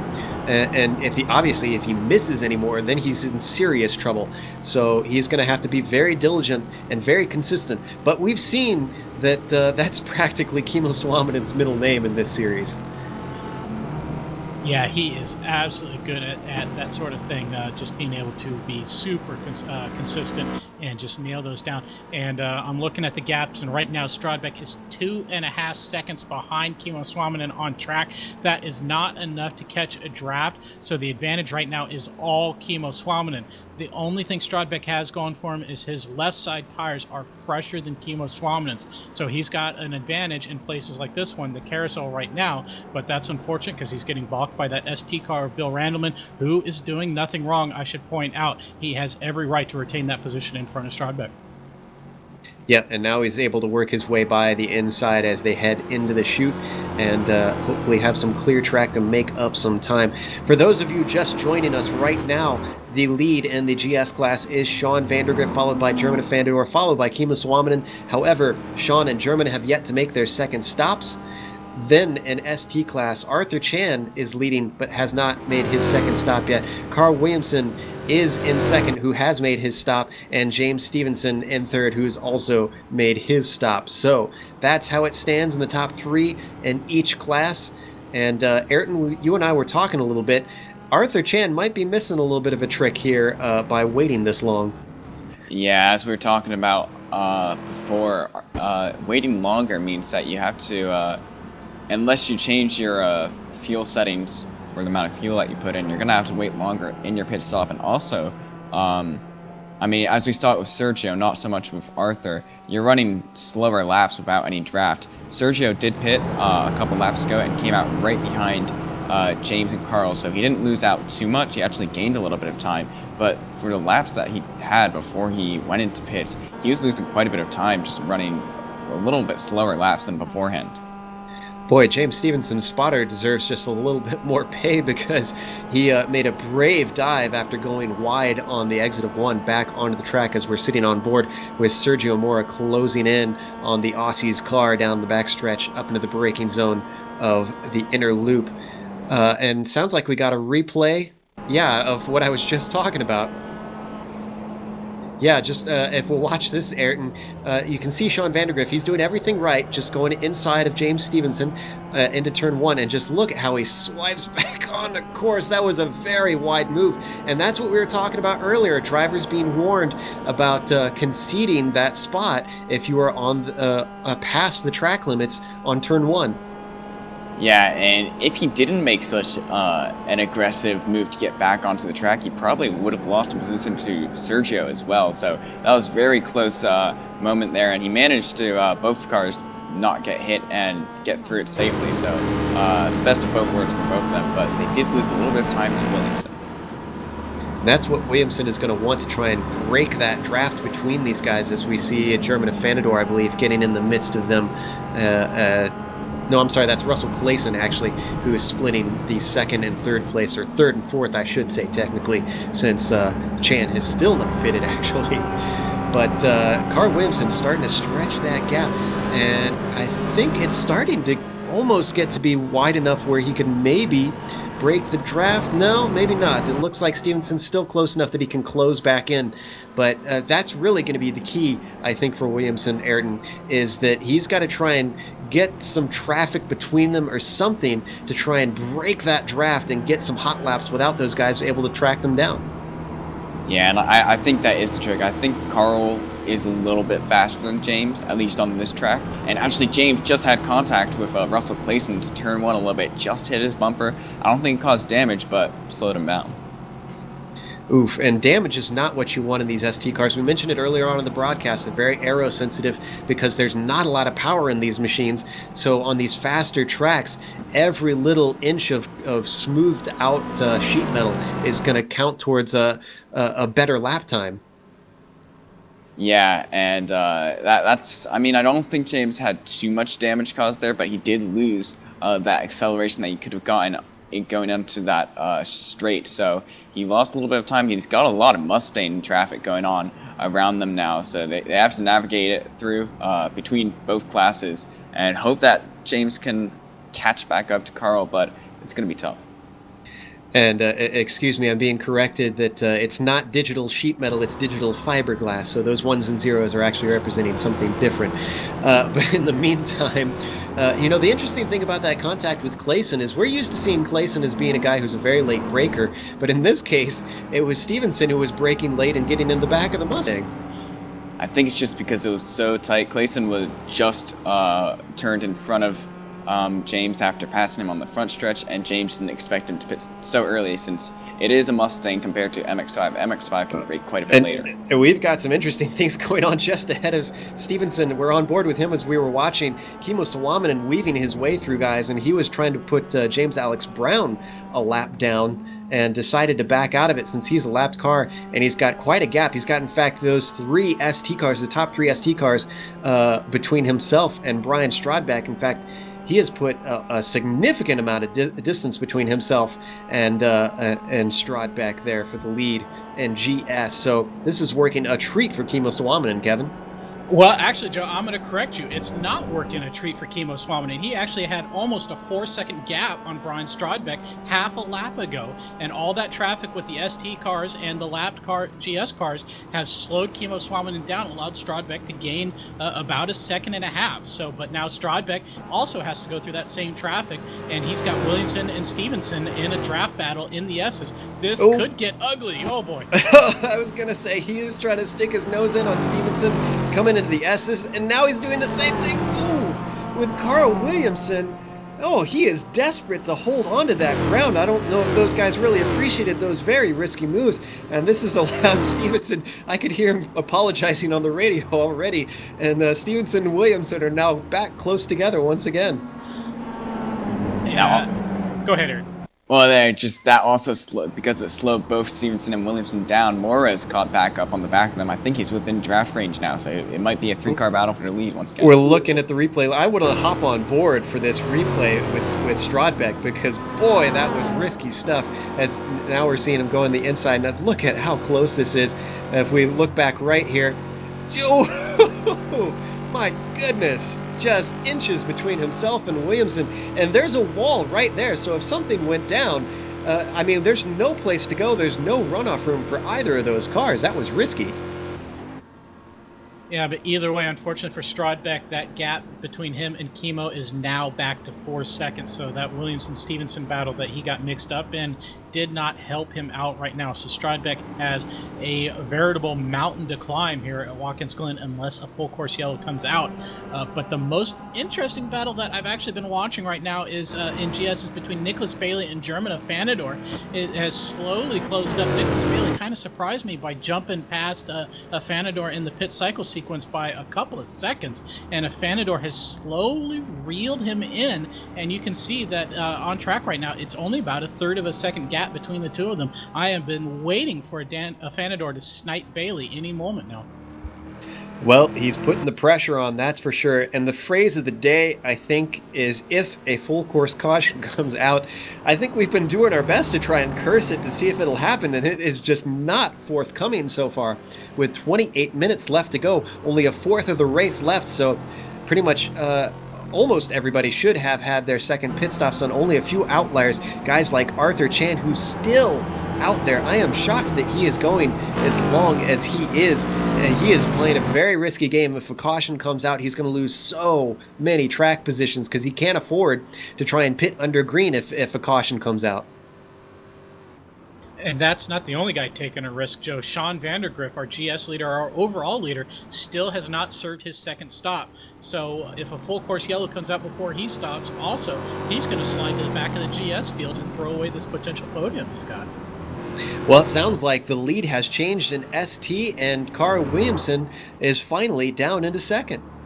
Well, actually, it's for second since Arthur Chan is still not pitted, but yeah, Carl Williamson made a mistake going into the chute last lap by, just went a little too hard into the corner, and James Stevenson managed to slip in and get the position. So a change of position for those guys, and Carl is going to want to get that back. Well, the question, well, I was going to say, the question is whether he wants to with the fuel saving, but I guess it's a non-issue now because they've both done their second stop, so they are good to go to the finish. But, I mean, we've seen this before. James Stevenson tends to not like draft tracks because if you're in the lead, you're vulnerable at the end of the race. So does Carl Williamson really want to be back in the lead, or does he want to maybe hold on to it? But then, you know, there's the other ever-present threat of that caution that could come out. So, you know, he could maybe miss a trick by waiting to snipe him and then being in the wrong position towards the end if it goes caution all the way. And yeah, I don't think it matters as much at Watkins Glen because the draft part of the track is normally at the beginning of the track. I should go after turn 1, I should go through the S's into the inner loop. But the second half of the track, there's actually not many places where you can get a really big draft and try to make a race-winning pass. So if Carl's wants to play that game, he really has to position himself for the straight after the S's, but otherwise there's not really a place to do it. Well, as we watch them continue to cycle around, these effectively should be our top three. However, they are currently sitting second, third, and fourth as we wait for Arthur Chan to eventually come in. And what is the gap on Arthur Chan? I'm going to try and check my timing, see where he sits between those guys. And they're being split, so it's a bit difficult to work the math out in my head right now.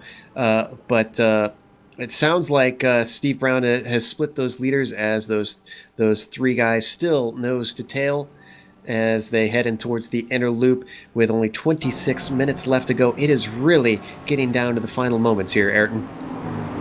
Yeah, and I think actually Sergio Mora is in a good position for this because we not just the draft-wise, but if Carl tries to make a move on James, or once Carl passes James and James tries to do it again, Sergio Mora is sitting in a really good position where he can try to make a pass as well. So if Carl gets past James and James gets stuck on the outside of a corner, Sergio Mora can slot in that position as well and then make a move on Carl. So he's in a good position to try to feed off a pass of another driver, but if nothing happens in front, then he's kind of just stuck there in third. Yeah, I'm trying to recall if it was at Watkins Glen. I believe Stefan Overgaard took a surprise win because of late race battling or a late race mistake from someone. So yeah, it's not unheard of around here if you're not in first on the last lap to maybe be able to get it away if two guys are battling in front of you. So Sergio Mora has to keep his head up and take advantage of something, especially if they start duking it out as they come through NASCAR now, and he closes up on the back of that red and black machine of Carl Williamson. And also to note that Amjad Yaman, he fell back a little bit after the pit cycle. I think he was just struggling to get adjusted to the new fresher tires that he had on his right side. But he's managed to catch back up to Dexter Castro, who's actually fallen a little bit from the leader. So he's not having the best race this race. There's really been he qualified in fourth place, and he's stuck in sixth at the moment. Obviously, Arthur Chan is still not pitted, which would cycle into fifth place, but he really, even for being our championship leader, hasn't been up there. Now, as I watch, we're looking at Arthur Chan, and this is relevant and that he's going long on the pit stop. Sean Vandergriff, if we could switch over to him, he hasn't done his second stop yet, Kevin, but when did he last stop? I wonder if he's attempting to single stop this thing. Yeah, there's no way he can do that. His first stop was during that full course yellow that we had on lap 4. Excuse me. He did have a stop on lap 26, excuse me. But he's got to be close to the end of his full tank of fuel right now. So he's got to come in. And either way, he was doing a fantastic job of kind of holding station with Kimo Swaminan. That gap had stayed fairly steady for a while. And Swaminan had only picked up about a second over the course of about 10 laps. But in the last lap and a half with no traffic for either one, Kimo Swaminen's dropped another second and a little more. So Vandergriff, his tires have got to be done. He's got to be low on fuel. He has to come in soon. Now, I wonder if we can go back about a minute in time on Tom Eckline. We saw him being lapped by Sean Vandergriff. You can see him in the background now. He had a pretty scary moment, Ayrton, coming through the chute, if we can pull up that replay. And now we've got the replay up, and it looks like we're just a little bit, just need to go a little bit farther back here.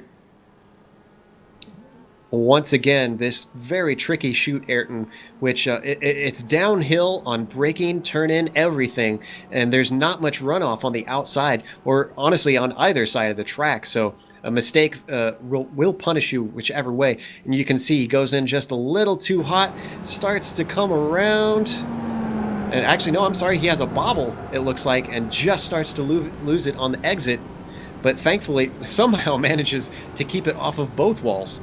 Yeah, that's actually, I was doing some laps the other day with the MX-5 on this track, and that chute, it makes your car unsettled. So if you just get a tiny bit loose, you either spin around or try to correct it and end up going wide. So it's a tricky corner, and it might handle differently with other driver setups. I was just using the baseline setup, but it can really trip you up. Well, in the meantime, he is being passed, or actually we're on Philip Carpenter, and watching as he cycles his way around. Where is Philip sitting in the standings right now? He's way down the order, but now we're back on Eckline, and I was going to say he's being lapped by our leader, or our second place driver, actually, I should say, in the GS class, and that is Kimo Swaminan. So we're still waiting for both leaders in GS and ST to take their second stop, and wondering if these guys are trying to single stop it. Arthur Chan, he had an earlier stop too, so I don't think he can make it till the end. I'm very baffled by these guys. It seems like every race we think we've got the pit strategy figured out, Ayrton, and then someone throws us for a loop and does something really unusual. Yeah, Arthur Chan, he pitted on the same lap as James Stevenson during his first pit stop, so there's no way that he can make it to the end, so he's gonna have to make a stop. I don't know when he's planning on doing it, if he's waiting for a caution, but I don't think that would benefit him because the leaders are right behind him. he must be waiting for a caution at this point, because it'd be foolish to try and pit during the caution, like I said, to lose all that track position and make it up, especially with 20 minutes left. That's too short a time to try and make up as many as he would lose. He's got to be trying to bank on maybe single stop and hope that we get a caution at the end here.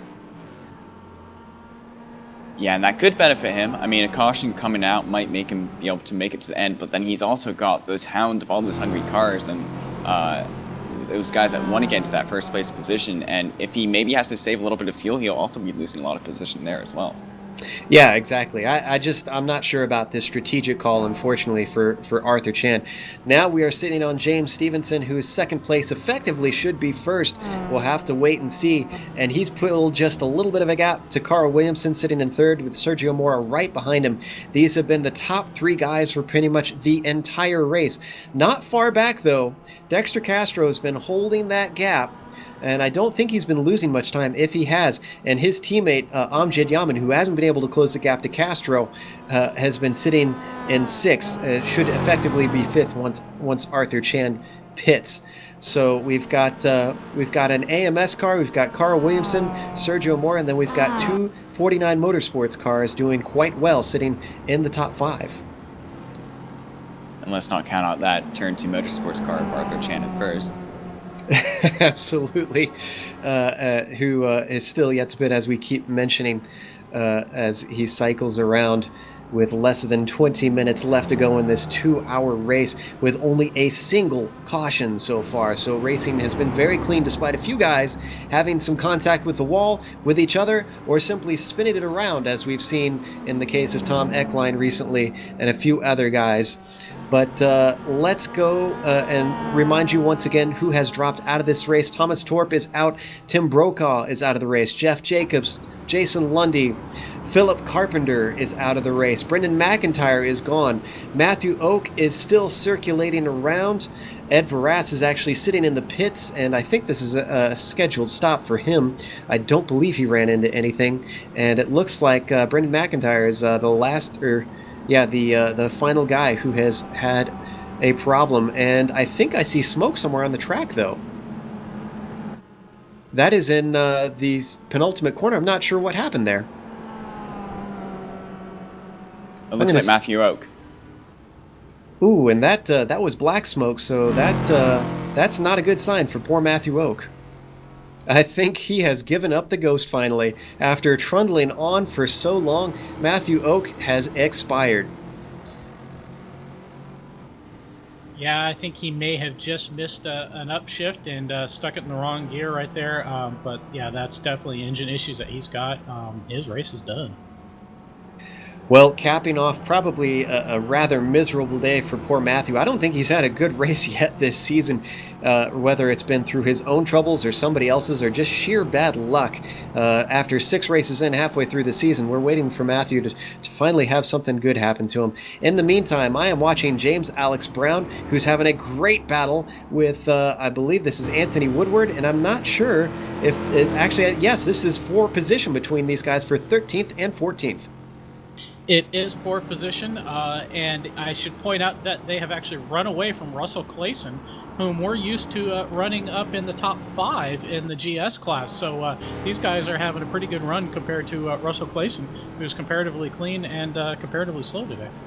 Also, special thanks to Ashley O'Donovan, who recently subscribed, as we watch a pass attempt into the heel of the boot, and look at James Alex Brown try to cling onto that, but he's on the wrong side as they come to NASCAR. Anthony Woodward, and they are giving each other enough room for an airplane there between them, and very fair racing as Woodward holds onto it. He's going to have the inside as they come into the very fast left-hander of the penultimate quarter, Indianapolis. Is he going to be able to cling to the position this time? Yes, now they slot into line. And Sean Vandergriff, our overall leader, has finally come into pit lane. He has surrendered the lead to Kimo Swamden and Brian Strodbeck. Yes, he has. Strodbeck cycles himself up in second. Kimo Swamden into first. Steve Brown should be able to take over that third position. Where is Nicholas Bailey?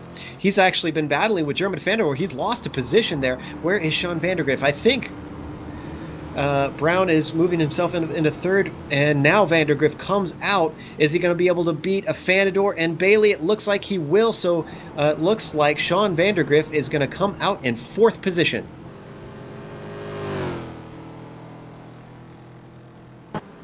Well, that's well done for Sean Vandergriff. He's had a pretty good run today. I was absolutely flabbergasted that he was able to hold the pace as long as he was, not really giving up any time to Kimmo Suominen. So that's really patting yourself on the back right there. Well, a little bit of luck definitely came his way to avoid a caution in these final stages, but it's kind of nothing gained here for Jean Vandergriff. He started in fourth position, and he's currently sitting in fourth position. He will be on fresher tires, but Steve Brown is a ways up ahead of him. Well, he won't be on fresher tires because he didn't take tires, so that's never mind. A problem for him. So yeah, so the end result here, he was battling with Steve Brown originally, and I think that was his position battle. So him staying out as long as he did, not taking tires, that's allowed Steve Brown to move in front of Sean Vandergriff by a good 6 seconds on track. So I think Steve Brown overall is the winner of that position battle. Meanwhile, since now that we've seen Sean Vandergriff take his stop, Arthur Chan is still out there as he heads through the chute. And James Stevenson has actually been gaining on him. So Arthur Chan is not going to be able to retain the lead, obviously, after those pit stops cycle through. But look at this. Who is this coming by? That's Duljan Boldrin, who has split James Stevenson from Carl Williamson. But James Stevenson fights back coming through the toe of the boot, does not want to give up any ground, and he's going to have to weave around him, as now it looks like Arthur Hermont is going to be able to get through. Yeah, Arthur Hermont, no, actually, I think that was Duljan Boldrin, seemed to make quite an aggressive maneuver into the inner loop on Carl Williamson and Sergio Mora, past both of them going into the braking zone of that, and cost them quite a bit of time. They've managed to close in once again, but that was some close moments for them. Very much so.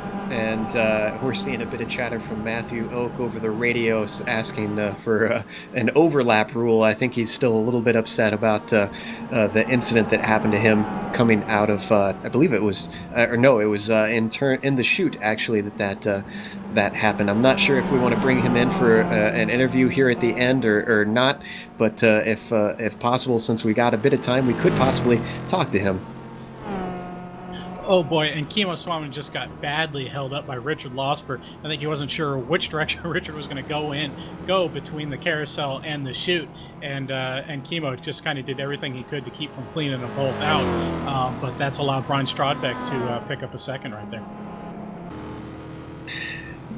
Well, we are currently watching Strodbeck trying to chase down that lead. Strodbeck is a race winner in this league, and definitely proving why he is one of the front runners, holding on by about 3 seconds between himself and Suominen. Meanwhile, Steve Brown is about 20 seconds back from the leader. That gives you an idea of just how hard you have to push to stay up with the flying Finn up here. So as these guys run down the final 12 minutes of this race, still, Arthur Chan, I'm looking, still has not come in for his pit. This is incredible. Yeah, I'm convinced that Arthur Chan might be trying to go to the end, because I don't think, as he just skims the wall on the exit of the chute, that might cost him a little bit of time as Duljan Boldrin's coming up to him. But I don't think he would go so long just to make a splash and dash and then come out, because that would, I feel like it would just mess up his momentum, and probably if he got caught up in a battle in the last few laps, wouldn't be able to do much with it. So I think he might be going to the end. Maybe he was spending a lot of time saving fuel, running slower laps in order to do it. Well, Kevin, I was looking at the information you were giving us on the chat, and that makes me incredibly sad, actually. Yeah, it looks like Patrick Berry decided that he just couldn't make any more progress, and he decided to quit. He pulled it into pit lane and jumped out of the car. So I'm a little bummed by that. I was hoping for some more luck. He just kind of had no luck here whatsoever, getting that early disconnect, and then just no full course yellows to help him out. If he could have gotten an FCY, that really would have changed things up for him. And I hope we don't kick it him in the teeth and have a full course yellow now. Yeah, really. Well, as we watch the second, third, and fourth place cars in ST, that's Carl Williamson actually taking a little bit of a look on James Stevenson down towards turn one, but gets back into line once again. I was going to say, Arthur Chan, according to what we're hearing, might be able to cycle back into 6th place if he pits. Now, he started 9th, so that's still a net gain for him, Ayrton, so that's still not too bad. Yeah, definitely. I mean, he qualified, and I think much farther back than that. 1, 2, 3, 4, 5. 9th Yeah, and place? about 9th place. So yeah, that would definitely gain him a lot of positions. And it's been a while since we've seen Arthur farther up towards the front here, so that'll be quite good for him. But we've got a battle for the lead in ST, it looks like. Yep, Carl Williamson going on the inside of James Stevenson into the inner loop. James Stevenson just gives that one away. Interesting. I wonder if this comes back to what I was talking about not wanting to be in the lead towards the final laps. And Williamson, with 10 minutes to go, has moved himself back up to the front. He's led the majority of the laps in this race, so he's going to be used to be able to being up in front of these guys. Meanwhile, Sergio Mora just behind them, and then we've got a GS car of Alexis Molina in there as well, trying to work his way through. Could break things up just a little bit. And But Joe, go ahead. Brian Stradbeck had an absolutely heart-stopping moment a minute ago. He closed up on the crippled car of Ed Verras at about 1,000,000 miles an hour. I don't think he realized that Verras is crippled and slow, and coming into Indy Corner where the GS cars are moving pretty quick, and he nearly cleared out both of them and wound up losing a good second on Chemo. So Stradbeck had kind of reeled Chemo in a little bit, and just as soon as he does, he has to let Chemo go a little bit. That's the nature of this multi-class endurance racing. It's a give and take, it's ebb and flow, and you can't tell when it's going to happen to you. Unfortunately for Brian Stradbeck, it happened in the closing stages when he really needed a break with 9 minutes left, and still watching James Stevenson. And I think Arthur Chan is heading in. Arthur Chan is finally into the pits in the final 10 minutes. Let's see how he comes out now. He's just coming to his pit stall, comes into it nice and accurately, so hopefully he'll get a nice quick stop. Dexter Castro works his way by. Amjad Yaman works his way by. Bill Randleman is going to be the next car, and he's coming around the penultimate corner, so he's got a ways to go for Arthur Chan. And Arthur Chan is already heading out. He only needs just a little bit of fuel, like we said, splash and dash, so he is definitely going to be able to work himself into 6th position. Well done to Arthur. Yeah, and 6th was actually the position that he was. He managed to get up there in the first half of the race. He was sitting behind Amjad Yaman and Dexter Castro, so very good result for him. And so I guess we have to apologize about him pulling the wrong strategy here, although I will say he still got incredibly lucky that we didn't have a caution in the latter stages of this race. This has been very clean for most everybody with only a few laps to go. With about 2 minutes lap, we've got about, I believe, 4 more laps left in this race. Although if there was a caution, I wonder if he might have tried just to go to the end on that amount of fuel. Well, he could have if it happened maybe a little bit earlier on, but it would have been quite a stretch. I don't think he can make 4 laps of fuel on a single caution. Yeah, it would have been tight. Well, now that we finally have people cycling into what their order needs to be, let's go through the top 3 in each class. Kevin, what's our GS looking like? GS is kind of how it's been for a while. Chemo Swaminan is your overall leader. Brian Stradbeck doing everything he can to hunt him down, but he's 4.3 seconds behind. In 3rd place is Steve Brown, who's another 19 seconds behind Brian Stradbeck, Joe. And in ST, now that Arthur Chan has finally cycled through, Ayrton, what does that look like? Well, we've got Carl Williamson in the lead, and right behind him is James Stevenson and Sergio Mora, not giving any room. Now, I mentioned earlier that James Stevenson has said he's not a fan of these draft tracks, most particularly Rovals, but he seems like he might have learned a thing or two in his time in this series and is holding back at the moment just a little bit behind Carl Williamson in that 2nd position. James Stevenson in that orange and blue car, that AMS car, as they cycle up through the S's and on another lap. 51 laps into this race now, and only 6 minutes left on the clock, as you can see on your screen. Closing up. Is he going to make a move this time by Let's see, Ayrton. He's getting up there. No, he looks like he's lifted off. I think he's waiting for a last lap snipe. Yeah, he must be, and I'm intrigued to see how easy he thinks it might be to actually make a pass, because we actually haven't seen James making any passes. The only times he's gone ahead were through the pit cycle and after Carl made a mistake. So I'm wondering to see if he thinks how good he thinks that draft is in order to make a pass. Yeah, that's the advantage of him being behind for, a number of these final laps. He's getting a feel for exactly how much that draft is going to pull him in, so he'll know, where to put his car, because if he goes too early in the S's, you can't really get by someone. Going too wide through there just messes up your momentum. You've got to time it just right so that you slingshot past as you come to the backstretch. Yeah, and I think Sergio is also sitting in the same seat. He obviously has just been sitting behind James Stevenson for the majority of the race and hasn't been making any moves either, so he might be in the same boat, and maybe James and Sergio might be able to work together and both pass Carl, and then in that case, Carl would have no chance of battling for the win. Yeah, I don't know if does the bump drafting actually work in this car? I've seen some guys try it, but it never quite seems like it gains them any time, because could Sergio maybe pull up on the back of James and give that extra boost too? I think it would be more dangerous than beneficial around here, especially with the braking zone into the inner loop, which is the only place where I think it would really work. So as they continue around now, less than 5 minutes left to go, we patiently wait to see what the strategy is. And we're getting word that there's actually a battle going on between Andre Trego and Arthur Hermont potentially here. Although I don't see them close on track. No, they're decently close, and that's actually our leaders in the ST that's going through them. Yeah, most of that battle was caused because Hermont decided to stay behind the ST leaders as long as possible and not interfere with their battle. That allowed Trego to catch up, and then you saw Trego try to get past all three of them on the front straight. Didn't quite work. Hermont decided to, Trego decided to hold back, and now you see him blasting past Stevenson and Mora. Well, I thought we were going to have a battle for second place as Mora was taking a look on James Stevenson, but decided to back out of it.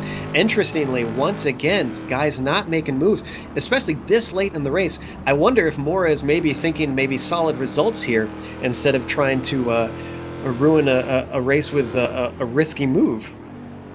I'm actually surprised by that maneuver, because the only reason I think Sergio would back out of a chance like that would be hoping that him and James can catch up to Carl.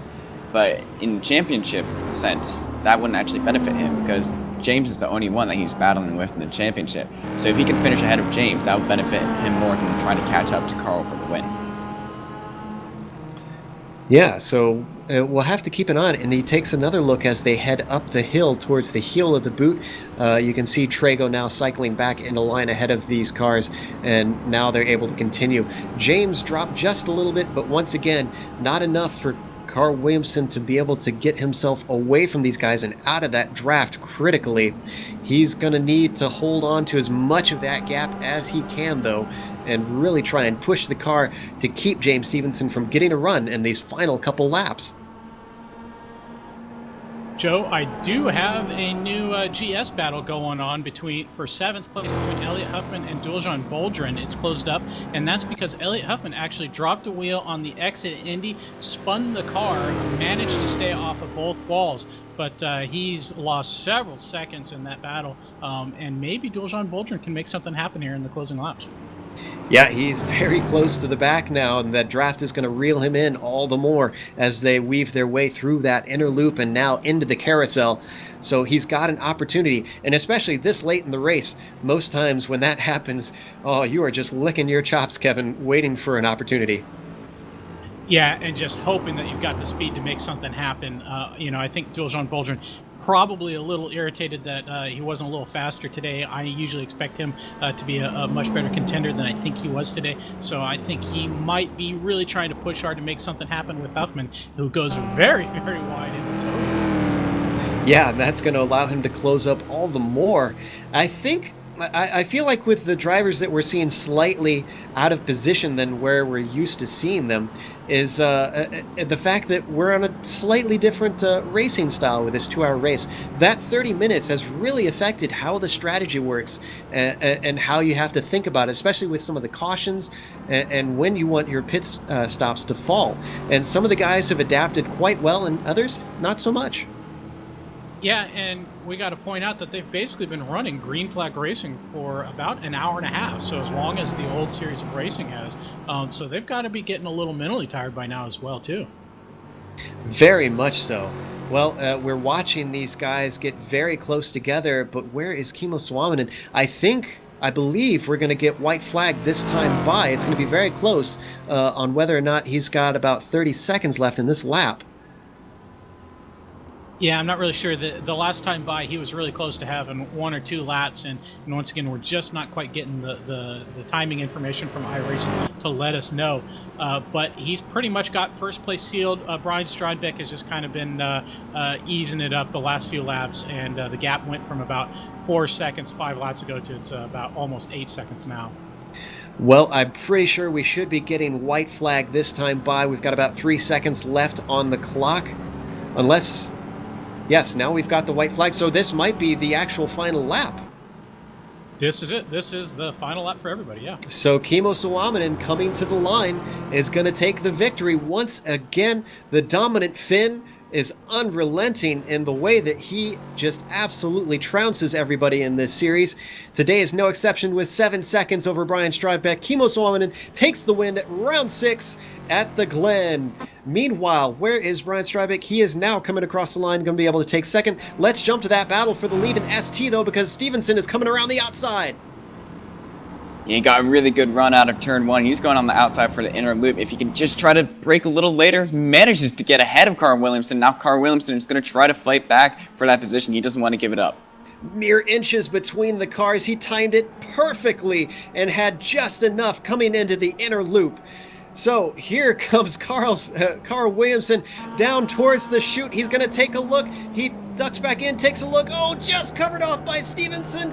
They're going side by side. Bora is watching, hoping that something is going to happen with these two. Still side by side. Now heading towards the toe of the boot. James Stevenson has got the inside for this corner. Is Williamson going to be able to get the over-under? He is trying very hard. He pushes, just gets a nose in. Stevenson doesn't have the exit. It's going to be Carl Williamson on the inside. Sergio Mora is now closed up onto the back of these cars. We got a 3-car race for the lead in ST after 2 hours of racing. Williamson has the inside. He's got to run. He's going to have to outbrake him, though. Just barely does it. James Stevenson trying to hold on. He has to slot back into line. There's not going to be very many opportunities with these final 3 corners in the lap.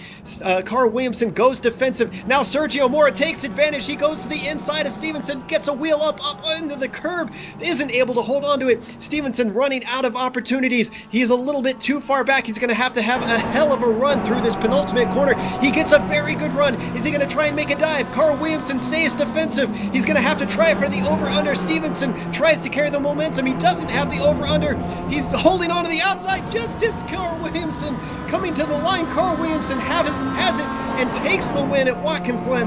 Hard fought for that one. Stevenson in second, and Sergio Mora comes home in third. Oh my goodness.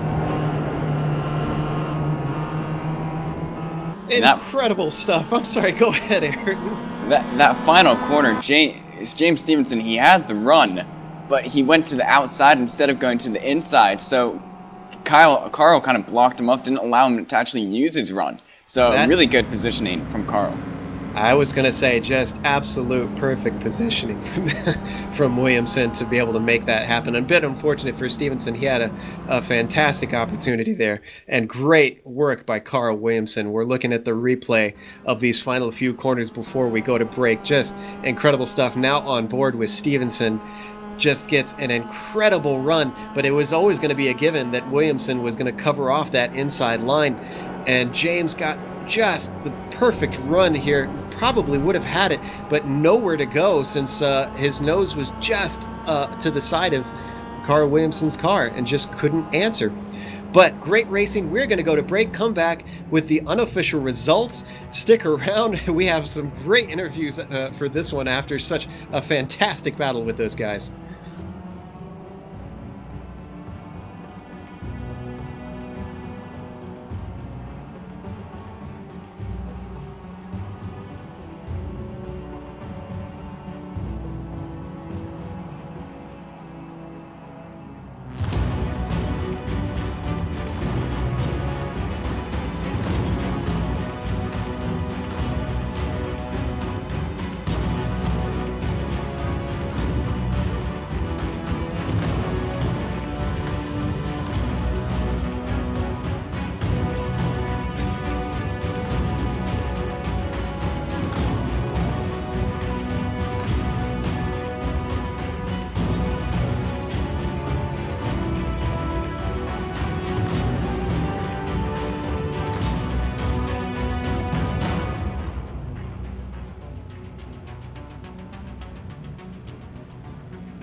Welcome back to Watkins Glen. We just finished watching round 6 in the Continental Endurance Sports Car Series, and overall it was won by Kimmo Suominen.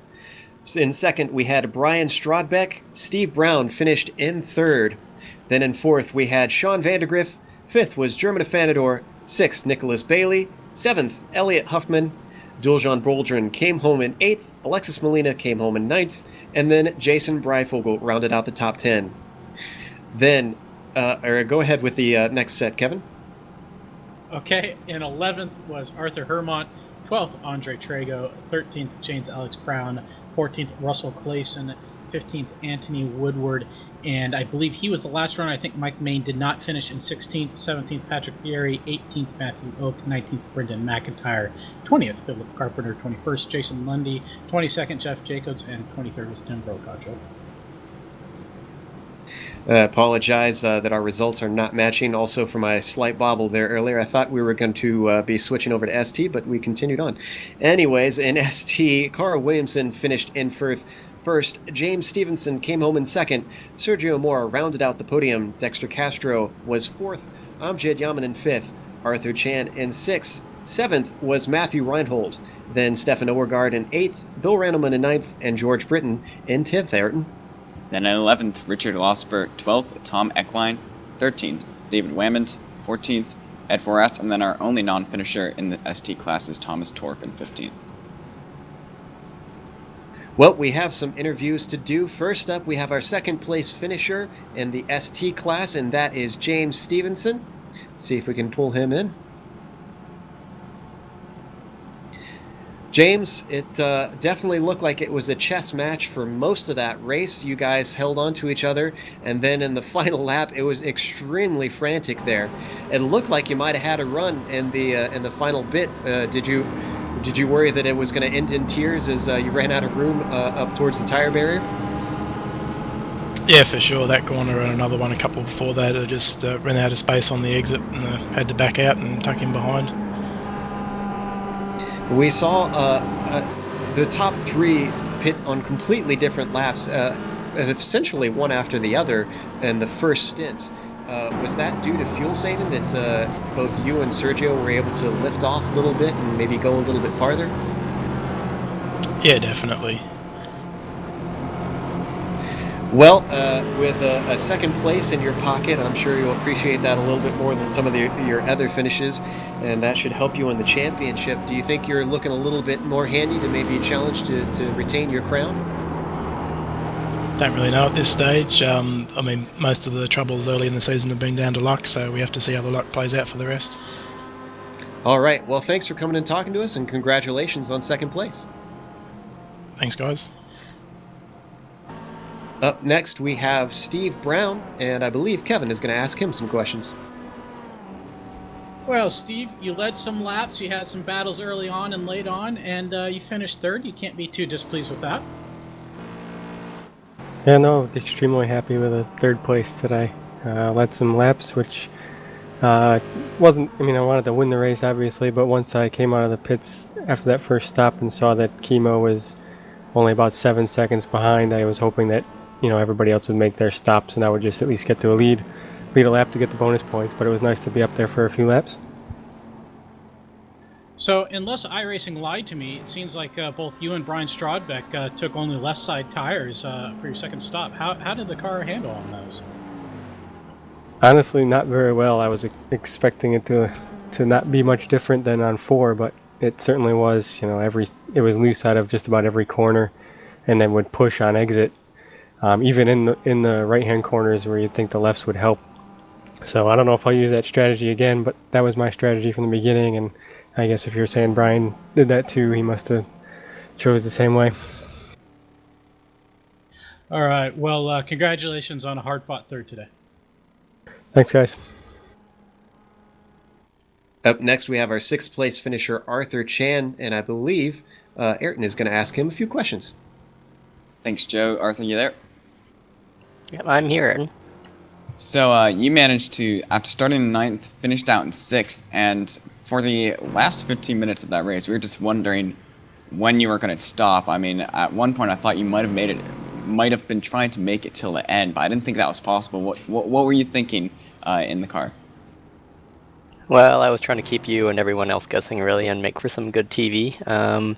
I guess after the first stops and approaching the 50-minute mark, I could see all the leaders were pulling in for their final stops to fuel to the end, and it looked like there probably wouldn't be any cautions. So I decided to do basically a contradictory strategy and just run out. And who knows? Sometimes if there's one caution, there's more. So I thought I'd take the gamble, and there wasn't much to lose.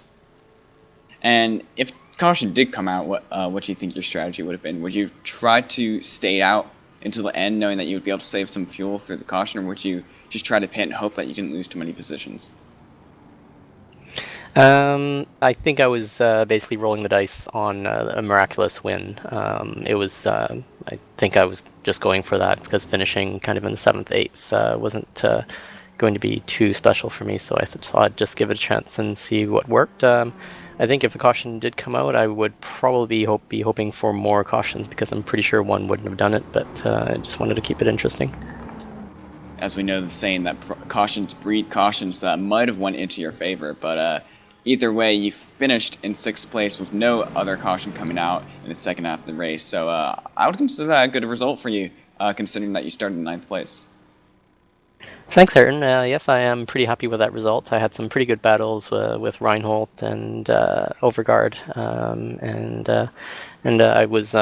I ended up behind Reinhold after the first stops, and after that final stop, it looked like I was a little ways ahead. So I don't know if they lost some time battling, but I found a bit of pace in the middle. So all in all, I think it worked out in the end.